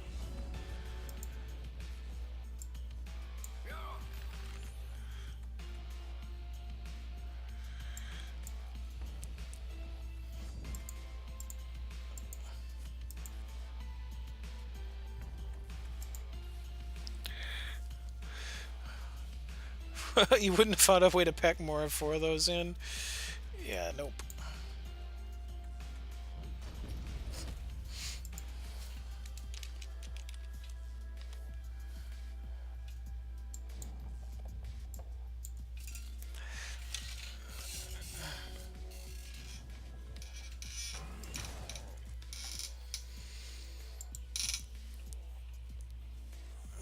Also, ad blockers could be a problem since the whole thing is about specifically popping up and running ads.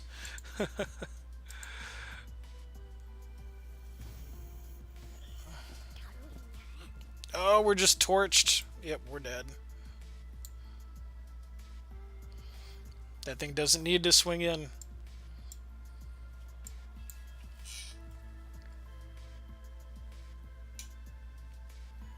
Yep, repel. Repel was... would have kind of worked, but... Alright, so... since you're at room 4, you can either go to room 6 and start trying to take out the pillar, or you can go for room 11 first and try to unlock another bonus room before making a run for the pillar.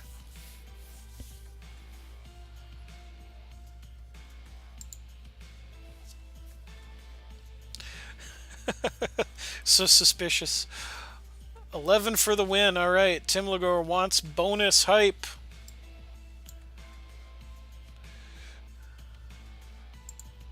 I don't have Alucard's emote anymore, so I'll throw down some Hooglin pew pew pews. All right, I know which room that is. Keep this whole grid of decks right here. Silver Dungeon, Final Ball. Oh, nope, that's not right. That's not right. Silver Dungeon, Final Boss. I think Tim Lagore. So, sorry, Nightbot gets picky, but yes, apparently 6 emotes is too much.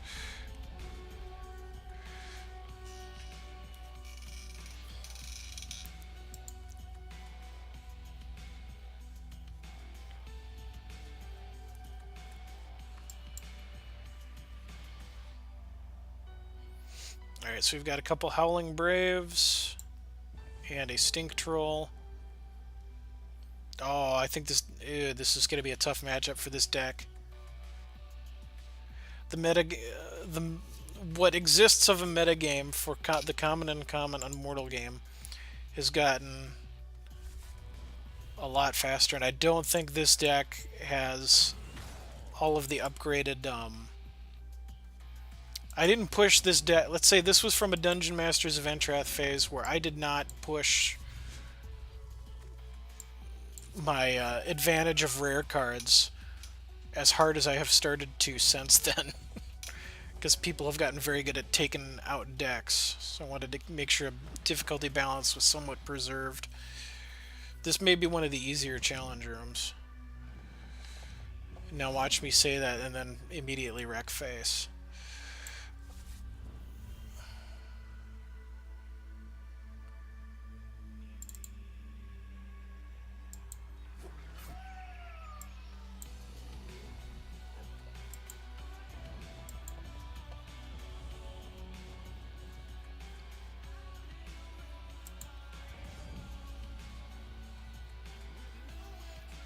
Probably no swings with a War Machinist, I would imagine, since that's the piece that gets the butter running.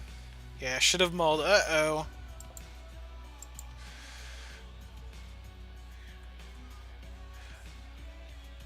Yeah, when you're playing the Immortal game, you have a lot of removal choices available to you.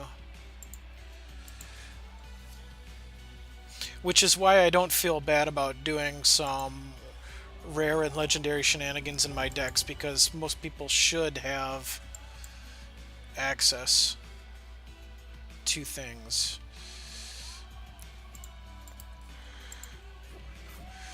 Alright. So the combo you are about to see, ladies and gentlemen, is commonly referred to as the Stink Troll High Five. Where for the cost of 0, they put their power on each other and give each other crush and bumps. This was one of my favorite things to do back in set 1 and set 2 limited, was play around with Stink Trolls. Thrawn plays with trolls. Timlagor not finding a shard.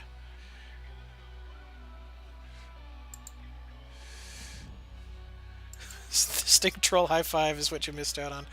And I missed 4 points of damage here. Because could have played Tempestuous Blade Dancer.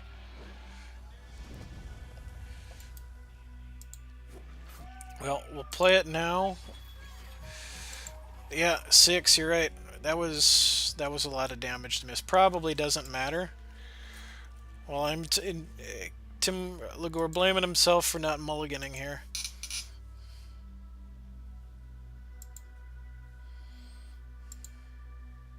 Just extended BM. We'll go with that. Well played. Timlagor tapping out.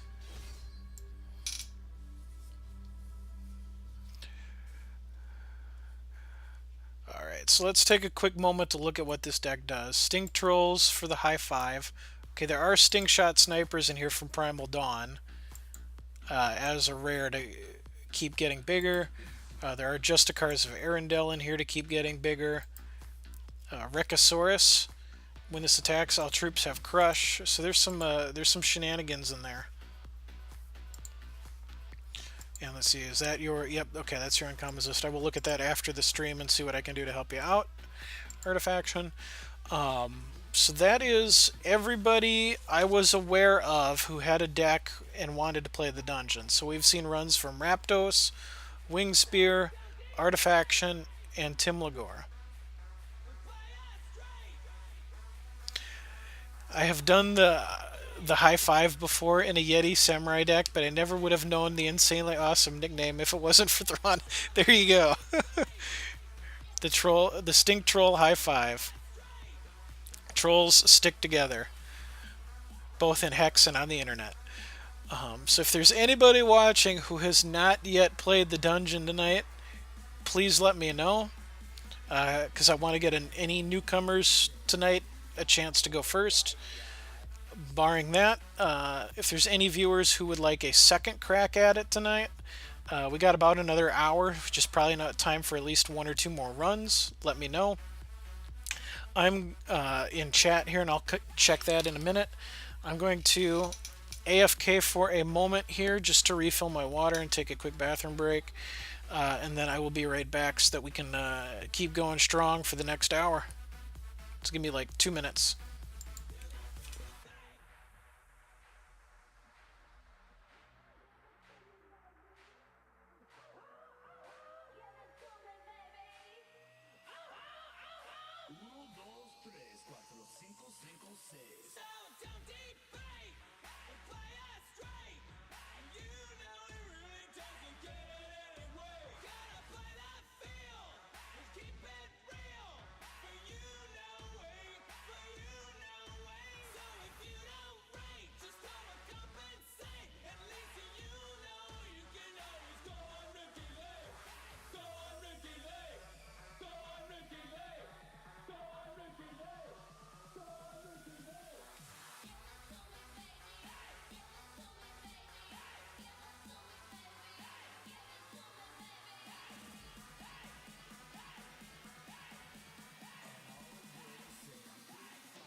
I am back, but because Rob asked for it, I'm going to give you a few seconds of chair cam. So without further ado,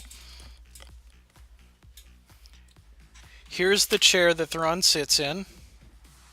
As you can see, because I am very cheap, it is your regular old run-of-the-mill, actually an outdoor lawn chair, not really a desk chair. Probably 20-30 bucks at your local home and garden store. Is that the Thrawn throne? It is a nice chair. I sit in it for 3+ hours when I'm streaming it, and I don't feel uncomfortable. It's got good back support.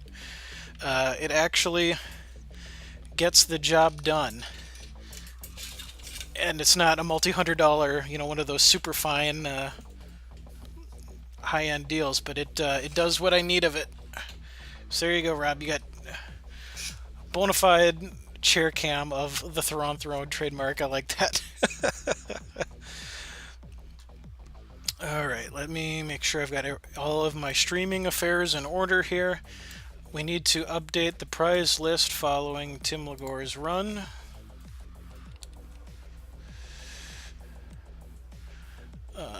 So we're going to add a Deep Gaze champion because that was next on the rare queue.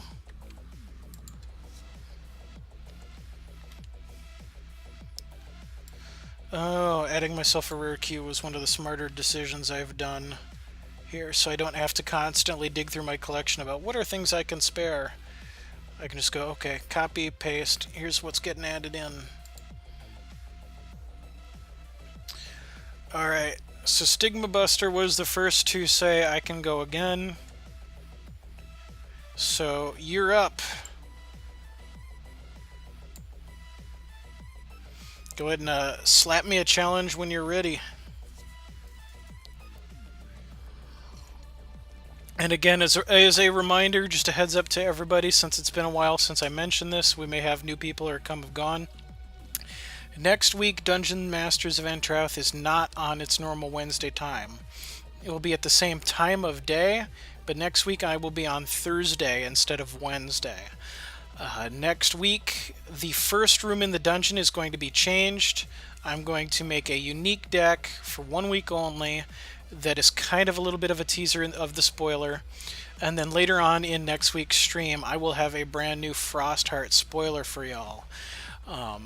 So I'm excited. I'm gonna have try to jam in as much fun and spoiler hype into it. Was really happy that yeah, I can do that. Was really happy that Dinotropia was able to hook me up with a spoiler to share with everybody and bring a little bit of fun and hype to our game show next week. But oops, Sash. But they wanted it spoiled on Thursday, so that is why we're doing the date change next week.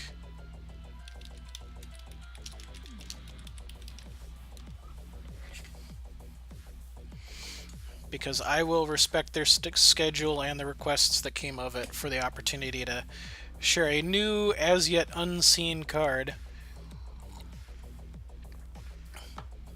Unless you are a Hex Entertainment employee or possibly Colin. He seems to have a lot of inside knowledge. Who knows what he has or hasn't seen yet.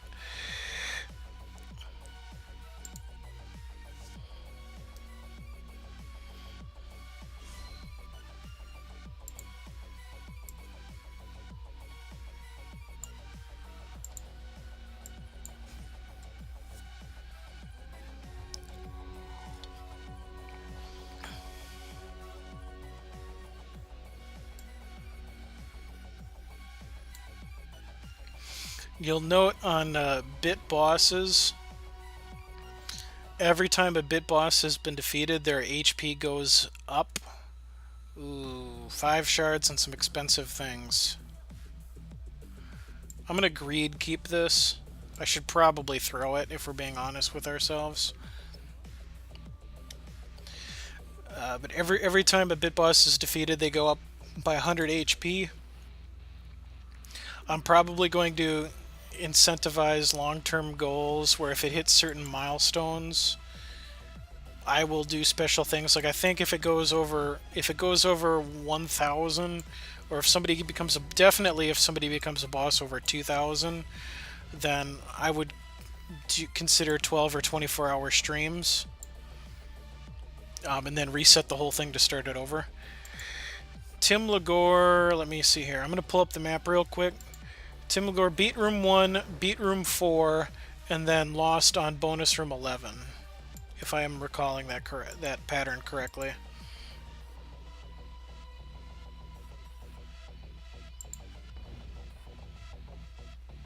Ooh. Flying warp steel and a flying depth crawler.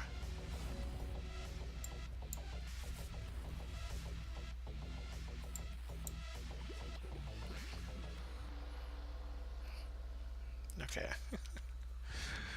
Well, I'm glad I was right. Yeah, I'm not kidding when I say my memory can be exceptionally poor sometimes. So I wouldn't have put it past me to get you as the last challenger wrong on what your path through the dungeon was. Failure to mull. Lost to Primal Dawn / Shattered Destiny deck.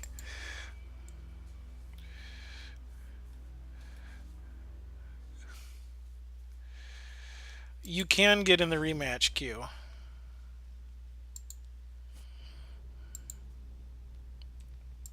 Because everybody who I am aware of who wanted to go has already had one go tonight, and nobody else has spoken up saying, hey, I'm new, I haven't played yet, I want in. Alright. I will try to accommodate you both. We will see how long the runs go, but I will do my best to try to accommodate you both.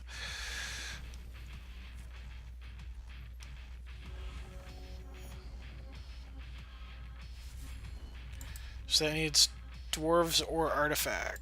Dwarves or robots.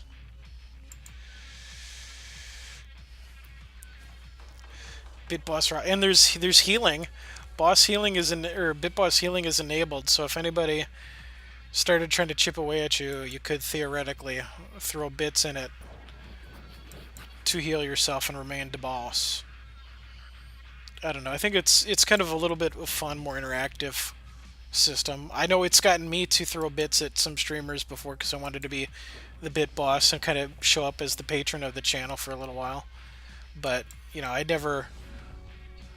would never say if you're watching me, you better be throwing in some bits or anything like that because that's just greedy and not how I like to roll. We're all about having fun here. You wasted that back. You did. You got chair cam. You got the reveal of the throne, as you so well put it.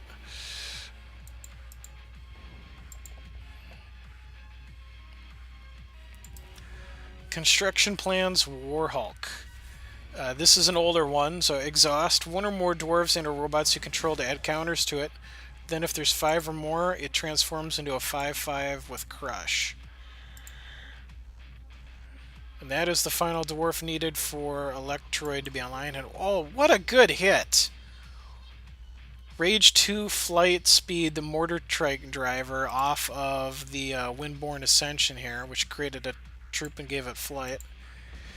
So we're super dead.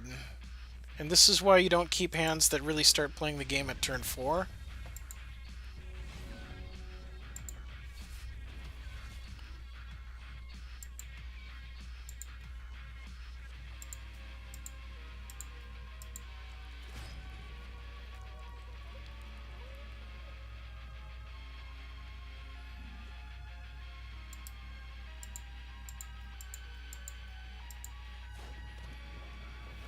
We're probably just dead, but we have a functioning Dread Factory. 3, 4, 5, 6, 7, 8, 9, because that'll pass something over. And 10 there. It doesn't even need the Warhulk.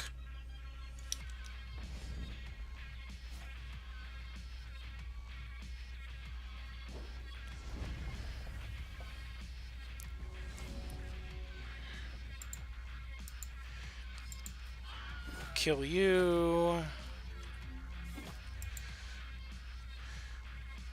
One, 2, 3, 4, 5. Kill you.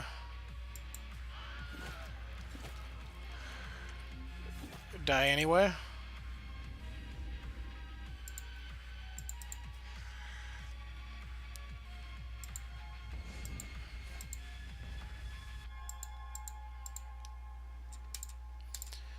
And I should mention too, because I'm really terrible at explaining at my elevator pitch, but most of you are, I think, regulars and probably already understand what's going on. But this is Dungeon Masters of Entrath, the weekly HEX game show, where I design a series of decks for people to compete against.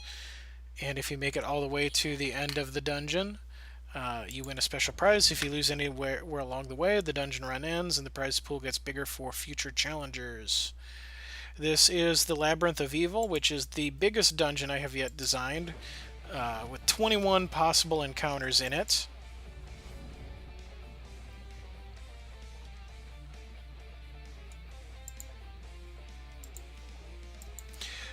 They are recycled decks from prior dungeons because I wanted to get some more play out of those and take a little bit of time off of having to design new decks, as well as since it was coming up on when I was featured in the Friday update as the community interview, I wanted people who had not had the opportunity to play the decks before to kind of see what the decks were and get a better idea of what the show is all about. I do not have the next dungeon designed yet because I don't think we're going to lose all 3 pillars in the next hour, but it is probably going to be Chapter Wars, where decks need to be of all set 1 or 2, or all set 3 or 4, or all set 5 or 6, or depending on release date, maybe pure set 7. And I'm going to... that might be a multi-tiered dungeon. I'm trying to think through how I want to kind of set it up and stage it.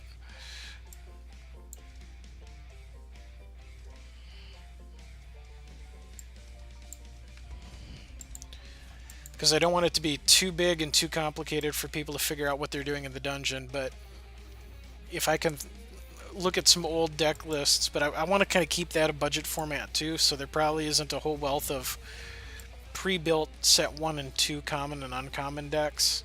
So I'm probably going to need to figure some things out. But I'd like to put together a bunch of decks. Have a nice big, you know, multi-tiered dungeon with a lot of paths to victory that lasts for a while. Alright, so that's bad for us. I think we're dead now. Because we can't block. 3, 4, 5, 6. Is that not yet lethal? Not quite lethal.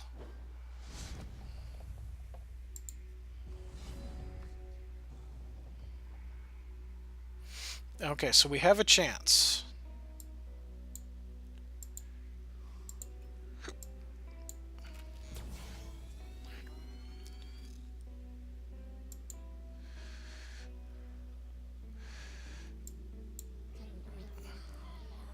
Now this cannot block. So there's no reason not to attack with it. And then the Shoku's Garden is going to give us a little bit of life on the back end here. So that's 5, 2, 4, 6, 8, 10, 12, 14. So that was lethal, barring a block before the block. Oh, that's still lethal. Woof. I didn't think I had it. I math failed there. I knew that was a good swing, but I didn't think I had it yet.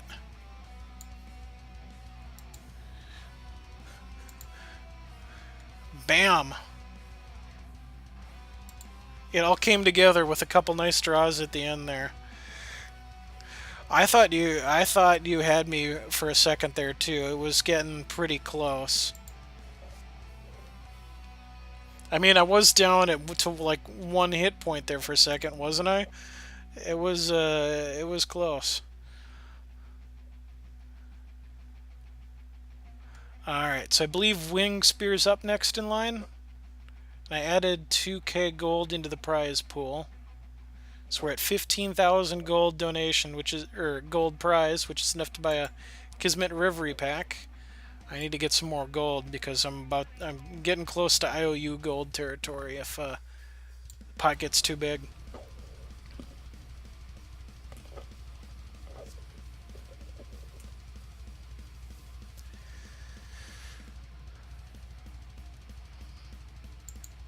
Alright, so let's see here. Send a Whisper to Wingspear.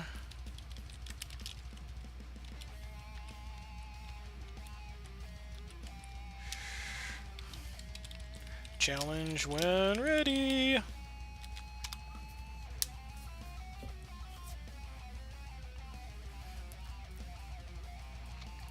And I want to thank you all again as well. You know, everybody who's been watching tonight. The 4 of you who have challenged the dungeon so far tonight.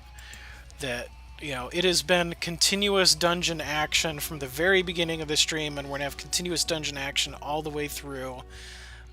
Did not once have to stop and play an Evo game so that somebody was on a cooldown before challenging again. Because I've had to do that some weeks when we don't have enough, when we have only like 1, maybe 2 challengers. I'm going to take a risk and throw this away. And I guess I'll make do with this. But I like this. I like the streams where we're engaged in the game show action the entire time, and people trying to jam out and see what dirty things you can do to the dungeon master here.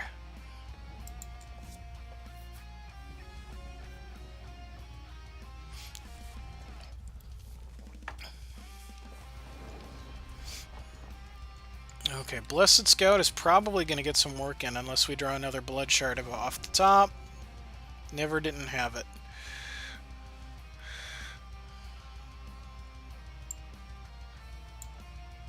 probably gonna get some work done.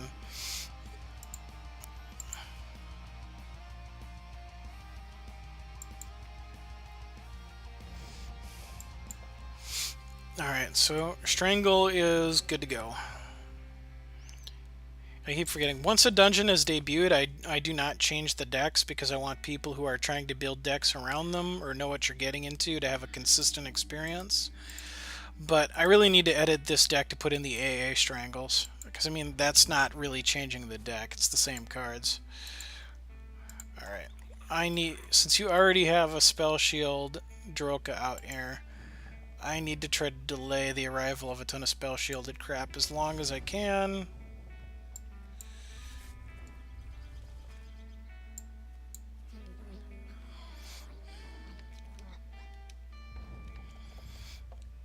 Alright, so Probed Warped Hair. 5/5. At the start of your turn, it shrinks and it summons a Dreadling.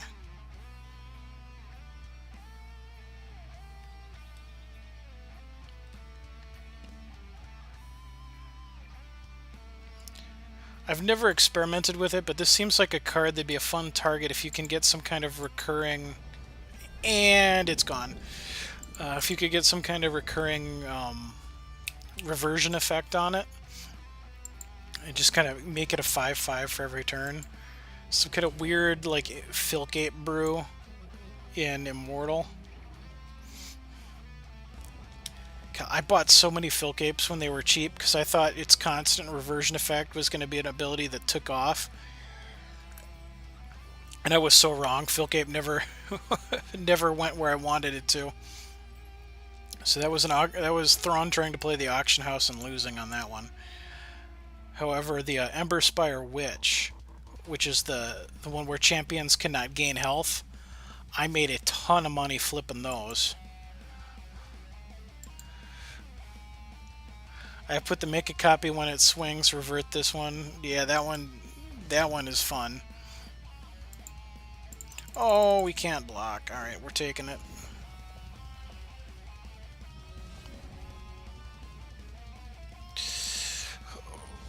Such burly, much botanist.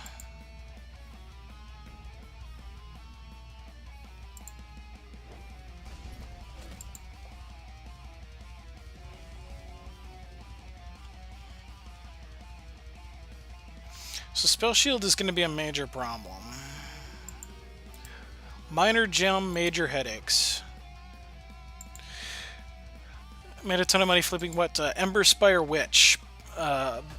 Not recently, because that card's... But back when that card was standard legal, I bought some of those in the 50 to 80 platinum range, and I was flipping them for 250, 300 platinum each at their heyday, which was a pretty good profit margin. You know, I didn't have enough quantity of sales to really, you know, call myself rich or anything, but I think I definitely got a couple drafts paid for off of just flipping that one card.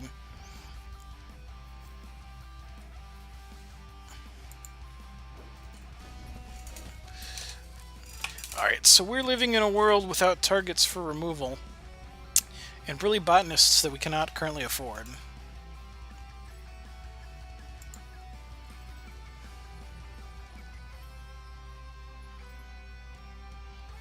Oh, that seems good. Rage 1, Spell Shield, Swift Strike. That seems good. For Wing Spear.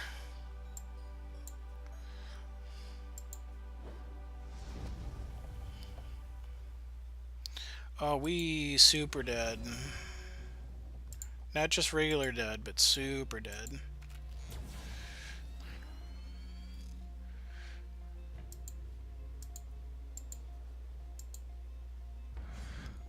Bet about 900 plat flipping Crucible of Moravath in anticipation of Hero Fall. Nice.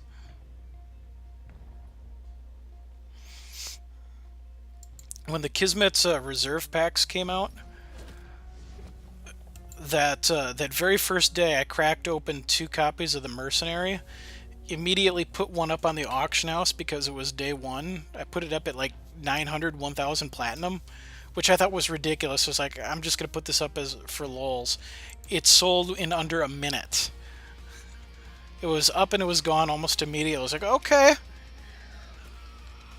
I didn't honestly think it was going to sell, but if somebody was willing to pay that for it, I am not going to say no.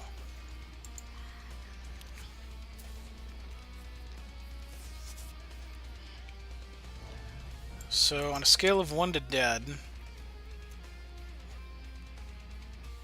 we are entirely in the dead.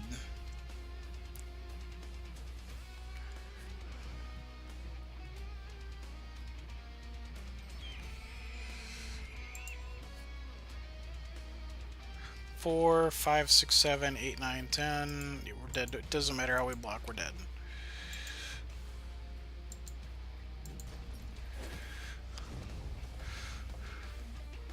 A fool and his plat are soon to be parted, and I'm more than happy to be doing the parting. Yeah, Salty Sams are... I don't know if they're still fetching a ton, but with the scarcity of them, they're probably fetching still commanding a very good price. Alright, so room number 1 has fallen. And now we just need some guidance from Wingspear on which direction we are taking this. Wingspear wants a rematch of number 2!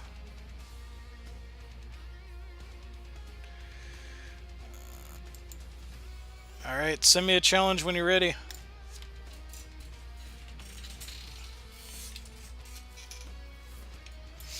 $2K or so at the moment? Okay. That's a pretty commanding price, I would think, still for a mercenary. Get that revenge.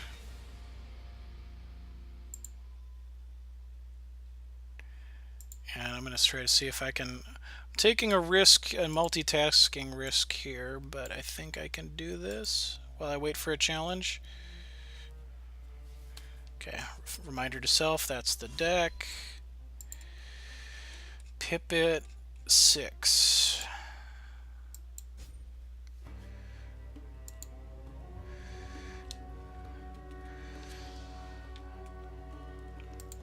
Play set of Slithering Marauder. That one's a PvE card, isn't it? I think.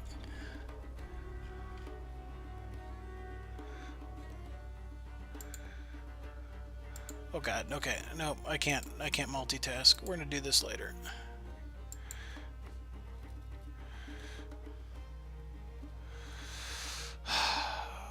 Two cloud speakers.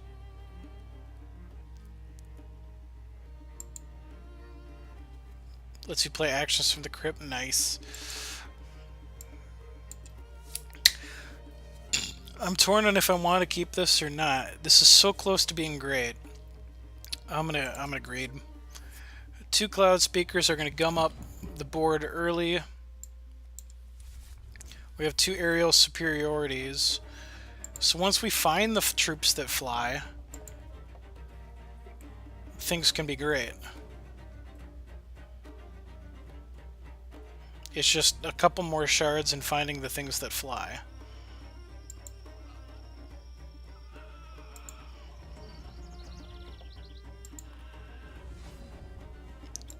Ha! Kismet troll. Hey, I heard your deck likes flyers. Here's all the things that pump up flyers but are not themselves flyers.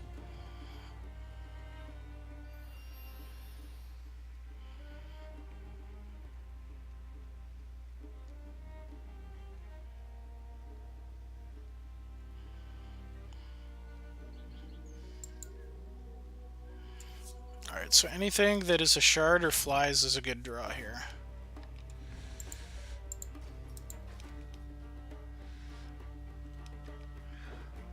No harm in swinging, I suppose. Okay, I did say anything that was a shard or flies is a good draw. I should have been more specific. Something that we can currently play.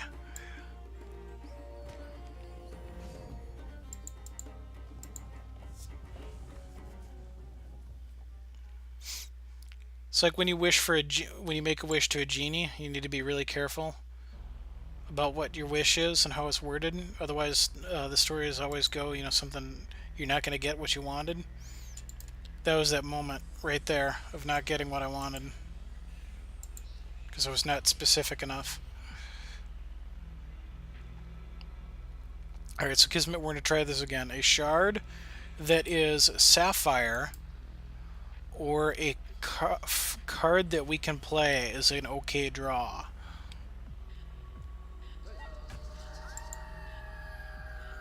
Alright, so Ghost Feather prophesies the next troop.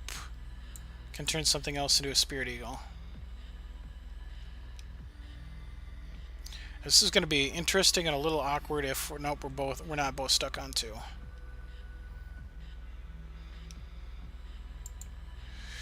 I didn't get my shard, don't see why you should. Such is life, right? Well, that one is a playable card, so I guess I won't thumb my nose up at it too much. It's going to get brought to justice, though. Like, immediately. Alright, so Eager Lackey comes down and creates a 4-drop.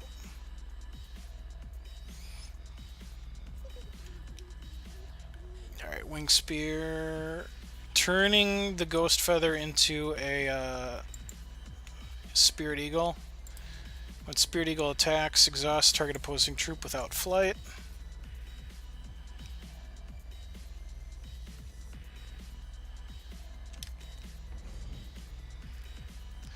That may attack in.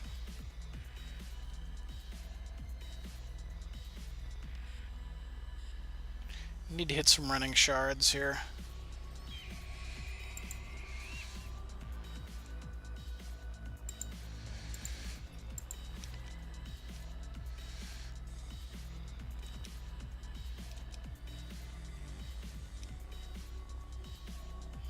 Do you have a quick speed conscript to kill the or the cloud speaker? Doesn't. Well, there's plenty of 1-cost ones, so I shouldn't say no yet. Okay, cloud speaker survives. Kismet, please.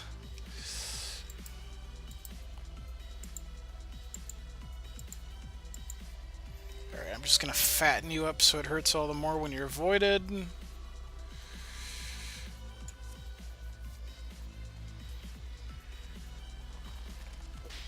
Ha! Or Vine Lash, that works too.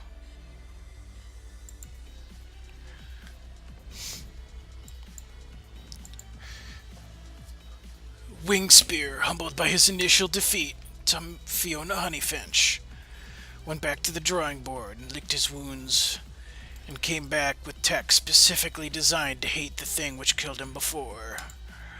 Because, that wasn't the original design. Phoenix Guard Aeronaut. Flight and Spell Shield. 3/2. Spell Shield was a good hit. That wasn't off the Droka. Wow. Just native Spell Shield. Okay. And of course, tags the one that already had the ability used. Good play there.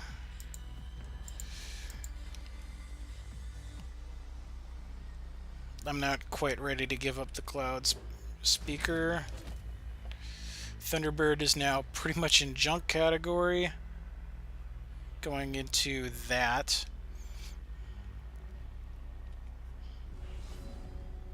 Airvol.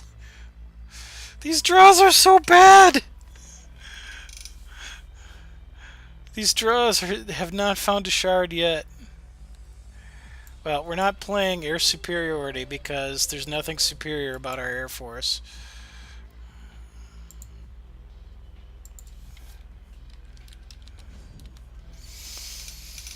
Okay.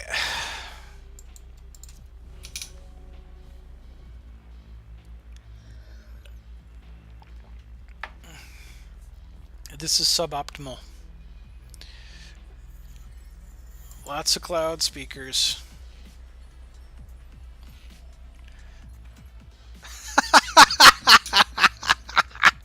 Just a casual could script one, but really get two.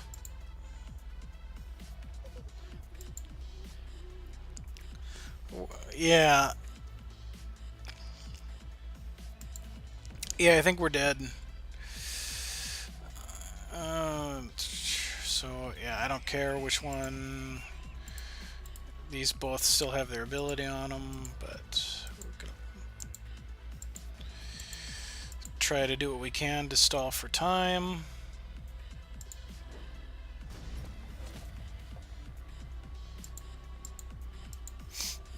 There's... just come on! Just, what the hell? I have to play air superiority. Fear my superior air force!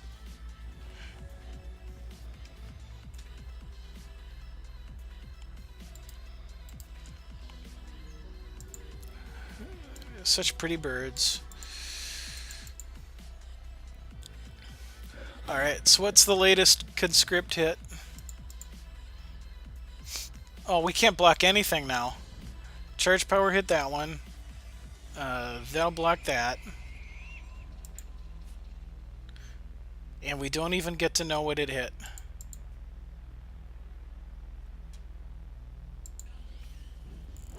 Fiona Honeyfinch decided not to show up.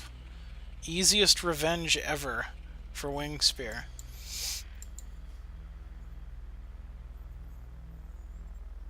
Alright, so I'm going to pull up the dungeon map again here.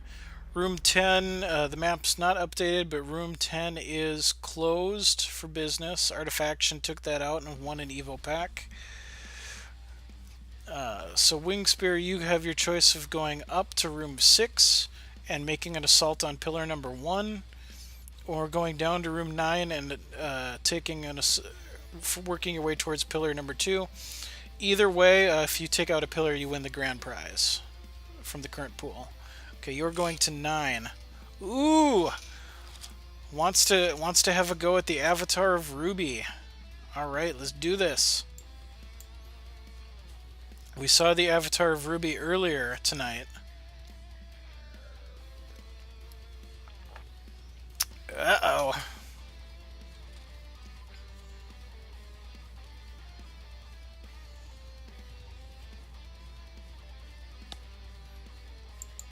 Yep, for those of you keeping score at home, the dungeon locations are always the same, so if you're hardcore enough, you can draw up a map of what decks are what.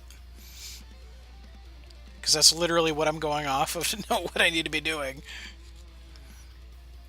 Alright, so we're going to wait for Wing Spear to send that challenge when they've figured out which deck they want to use.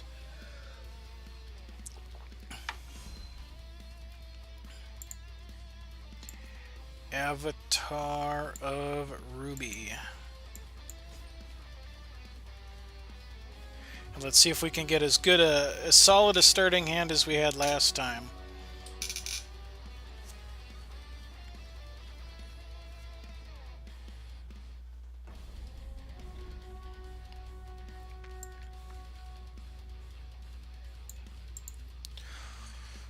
Whew.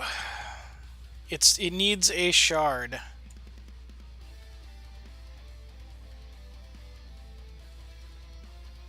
I think that's a little too... It's good, but I think it's too risky. Yeah, this is a little less good, but maybe more stable.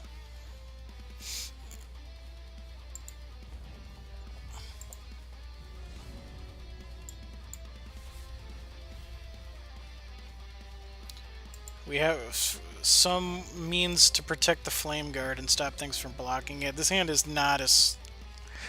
Maybe I should have kept the one shard dream and hoped.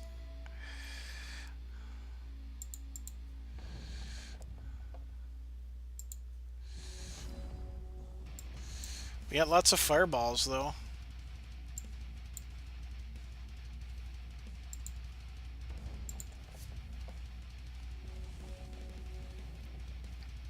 need a couple more charges for Benvolio.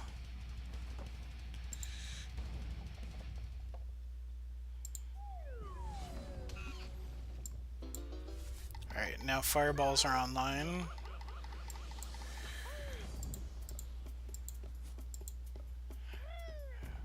Are you gonna do it? Gonna do it?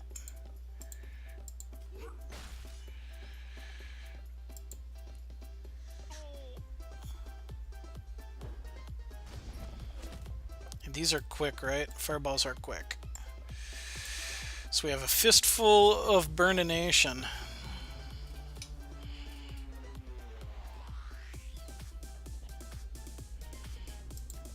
But we do not have a flame guard anymore. So this is 3, 6, 9, 12. Or no, 3, 6, 9. This is just 2, right? Yeah, that's 11. So we can't just... It's too early to go for the face.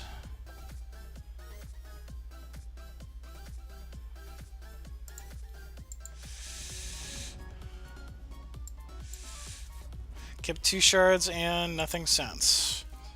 My life. Last game.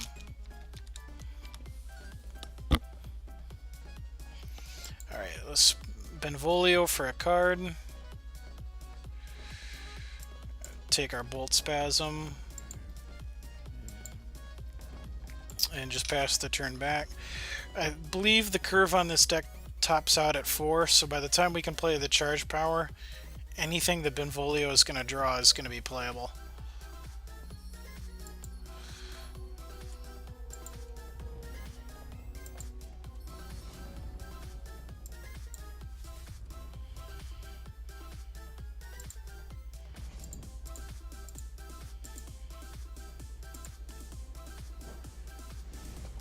Okay, so couple more hits and then it's go for the face time. But otherwise, until then, we want to try to protect anything that can continue to be dealing hits and popping threats.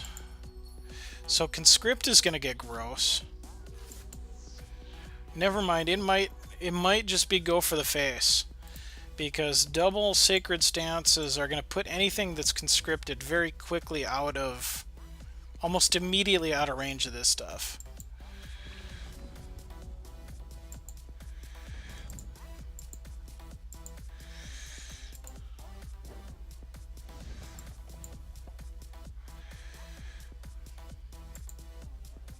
Three, 6, 9, 10, 11. So barring any health gain from Wing Spear, we're almost there.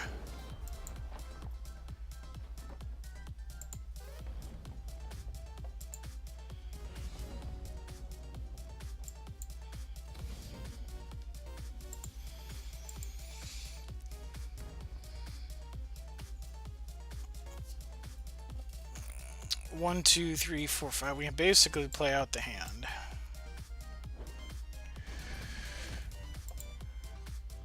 Three. This is just rude. 6.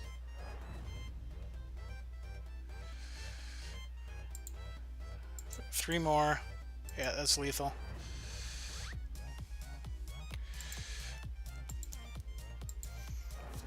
That was just rude. Just Kamehameha! Just right in the face.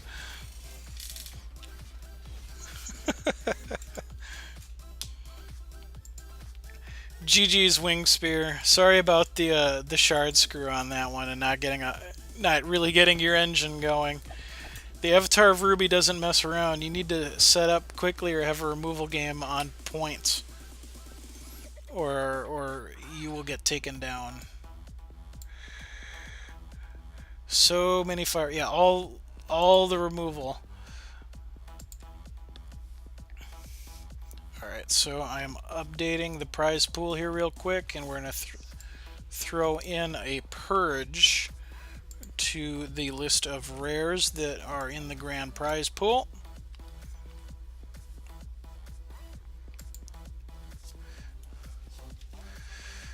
definitely got shard screwed a bit there. Alright, so probably have enough time for one last dungeon run tonight. Is there anybody who is stopping in and has not had an opportunity to challenge the dungeon at all yet? If so, I would like to give a new player a crack at the last dungeon run of the night, otherwise Artifaction or Tim Lagore. If either of you want to try to take one more crack at it tonight, let me know. If you both want to go, I might do a roll-off between the two of you on who gets it, just due to time. And for those of you just tuning in, you're catching the back end here of Dungeon Masters of Entrath, which is the Hex game show I run every Wednesday night from 7 to 10 p.m. Central Time on my channel. This is, that'd be, if you're on the West Coast, that's 5 till 8. If you're on the East Coast, I believe that's 8 until 11 p.m. I designed a series of decks for people to challenge. It's PvP content with as much of a PvE flavor as I can bring to it. If people conquer their way all the way through the dungeon, then you win a grand prize. If you're defeated anywhere along the way, then your run is over. The prize pool grows for the next person. We do this every Wednesday night, like I said, but next week it will not be Wednesday night. Next week it's going to be Thursday night. And the reason that it's going to be Thursday night next week is that next week on Dungeon Masters of Entrath, we are going to have a Frostheart spoiler. It is not a common card. It is not an uncommon card. And that's all I'm going to say until next week, is that it's either rare or legendary. I've seen it. It's cool. Dinotropia asked that it be spoiled on Thursday the 15th. So since he was kind enough to send a spoiler my way, I will comply with that. And so that's what's going to happen next week. And let me catch up on chat here for a bit.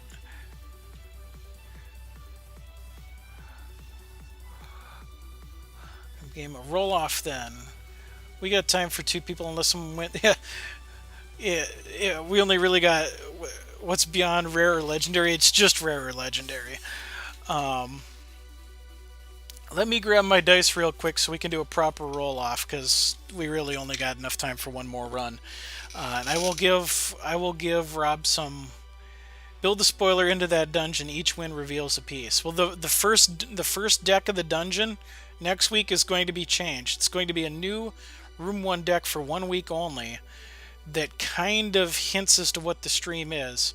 And then I do think I like your idea of gradually revealing things piece by piece, but I got to figure out how I can do that, because I'm not always great with tech. I also found a great YouTube video that is not at all Hex related, but totally ties into this card. So I'll be showing that off next week too. But I'm going to grab some dice so we can do a real old-fashioned roll-off.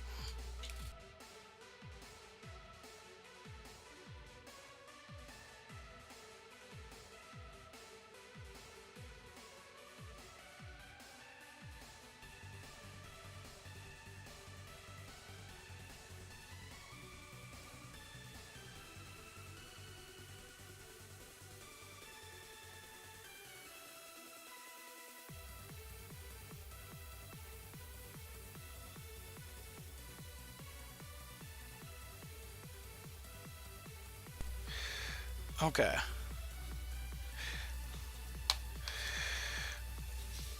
Now for next week, I'm talking about someone else's YouTube video that's not at all Hex related, but is something I'm going to show on stream just as kind of to build a little bit of hype towards the spoiler, if that's what you're talking about. And we have some new mail. Relevant? Question mark. For the prize pool, Wing Spear coming in with some donations. An Underworld Crusader. Thank you so much. I'm not going to click that just yet because actually, yeah, I can do that. I just won't delete the message because I need to add that to my prize pool and make sure that I remember. Alright, Tim Lagore calls odds. So I'm going to make sure I have a level surface here.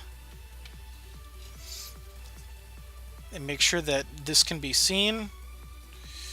And we're going to go with brown dice. And sorry, my desk lamp is not that great. It is 6.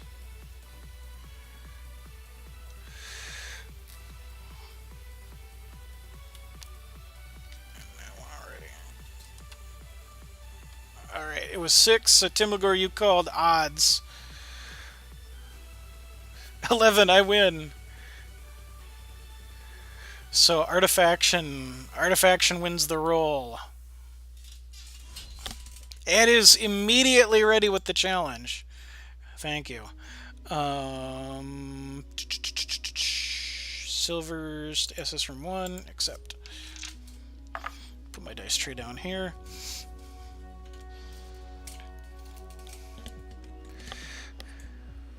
I showed before I rolled. I was just trying to get the dice to show up on the camera.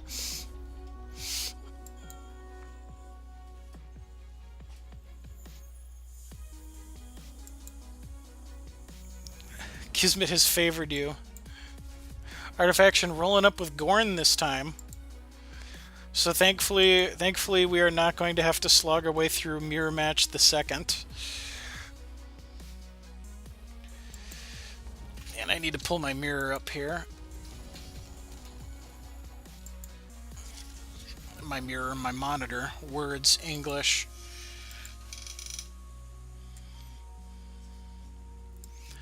Slap down Dread Botanist.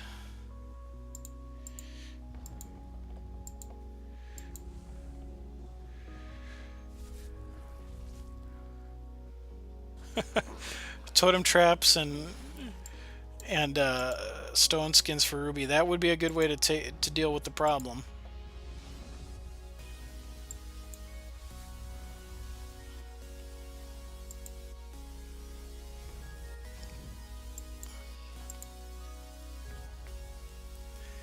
Okay, so this is a Diamond Blood Gorn build.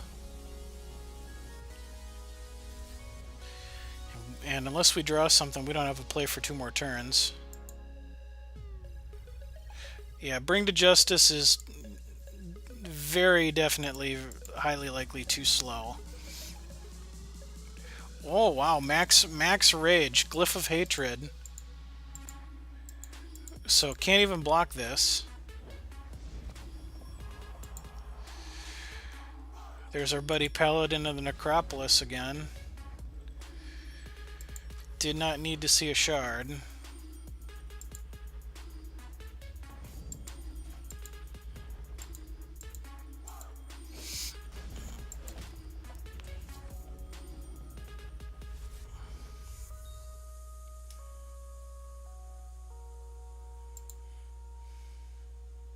Did he put more Rage 3 on the...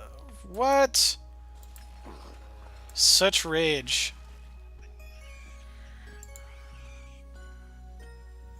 Yeah, Paladin will soak up Dreadlings. Days. Such rage. Where's the Strangle? Strangle or Butcher? No, we're gonna get a Well of the Ancients. Dungeon Master flaunting his wealth and getting to play rare resources. So hey, I get rare resources and you don't, but no removal. That's one super mad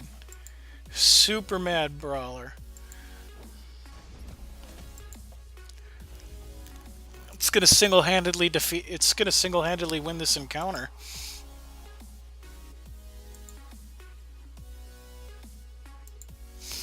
Because that's now 10. Wow, we're dead. That plus those. Wow, such rage. So much rage.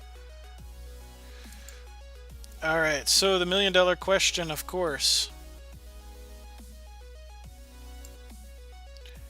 Those early brawler plays. Yeah, that card is so good when you throw it down early. Is where are we going next? How about 5? Alright, we are going down to 5. See something new. And, okay, I know which deck that is. At least on the grid, I know which deck that is. I don't recall off the top of my head what it actually does.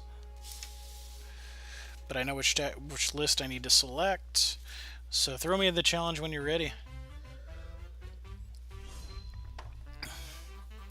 Because I just have to scroll down. Oh man, I have to scroll all the way down. Never mind. As this.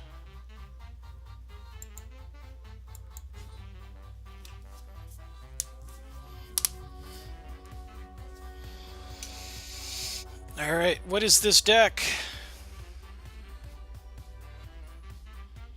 It is Grandfather Elk.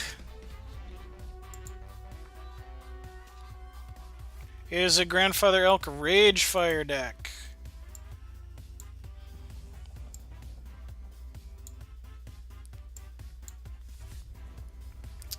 Well, we know exactly what we're trying to do here.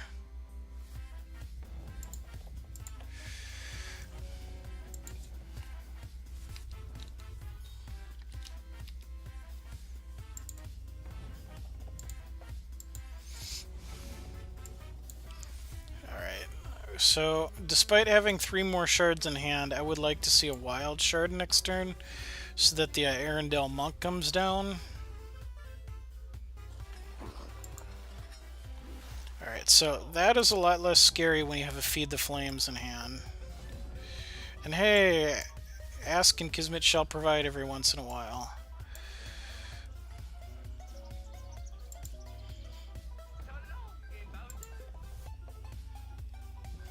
And so now next turn we can do a Surging Wildfire and Champ Power. So it's going to be interesting to see how Artifaction wants to play with their resources here.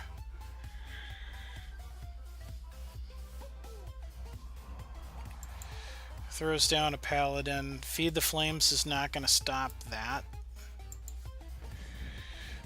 No swing.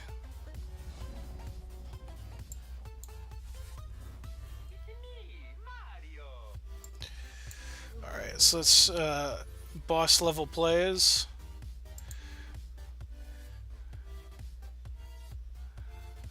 If you don't like scrolling down, you can do a save as and put a space before the name. Okay. Good to know. I will keep that in mind for some dungeons. It doesn't do a whole lot of good for me in this particular dungeon because there's 21 different decks. So it'd still be mad scrolling either way.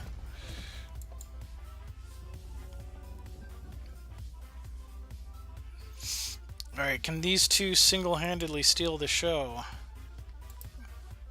Rage 2. Rage 1. Where's Paladin? Okay, now he's not going to be happy to see Feed the Flames.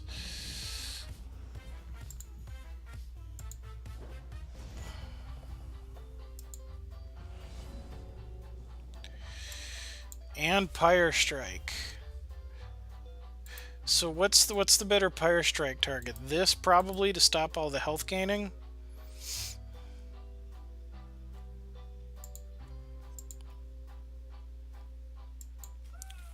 Again, boss level removal.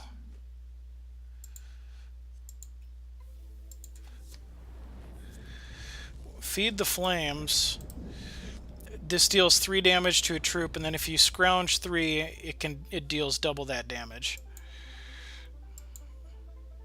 But for our purposes, it's basically it kills what we needed it to kill.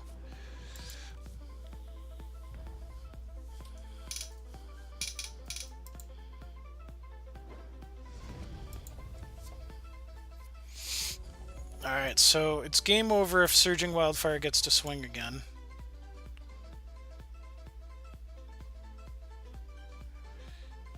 I mean, I suppose you're right that I missed lethal with I could have taken this out with the Pyre Strike instead, and then there would have been no blockers.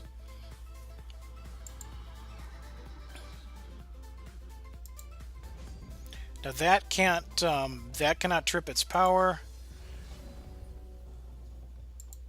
I mean, why not? Surging Wildfire number 2.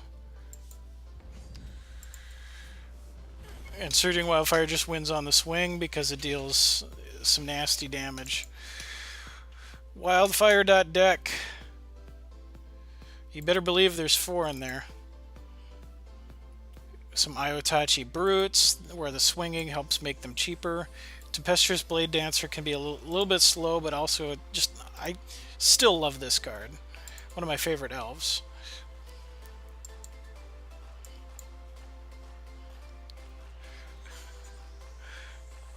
So GG's, and let's update that prize list one more time. And reminder, the prize list is a publicly available Google document.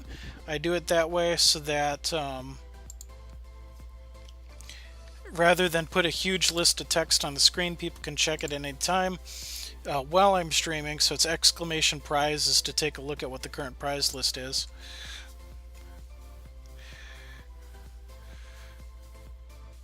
Yeah, Periwinkle. Periwinkle definitely abused it.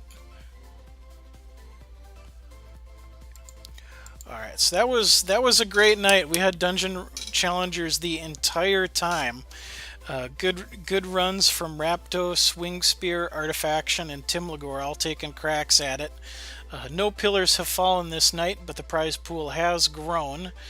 And so again, thank you everybody for tuning in again. Dungeon Masters of Entrath will be up next Thursday, 5 p.m. Pacific, 8 p.m. Eastern, or if you're like me in Minnesota or Central Time, 7 p.m. Thursday night. Frostheart spoiler. New dungeons, or new decks specifically to hype it. It's going to be a fun time.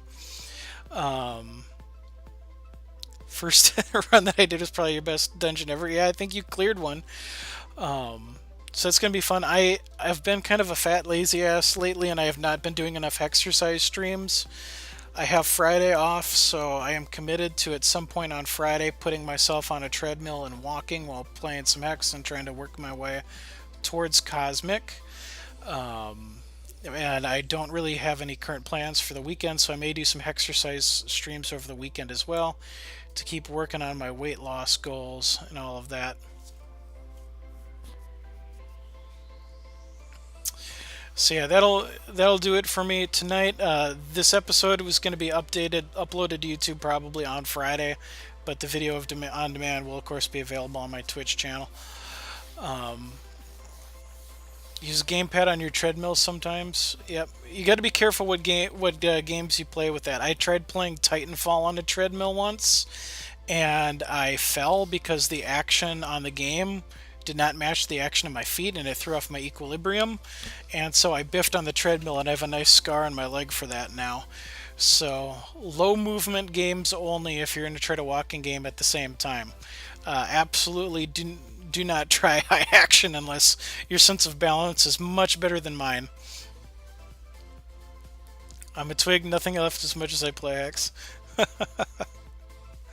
Yeah, I have walked, I'm closing in on 50 miles walked while streaming so far, but yeah, so that's going to call it a night for me. Appreciate you all hanging out as always. I had a blast. Hope you had as much fun watching and challenging the dungeon as I did tonight, and I hope to see you all again next week.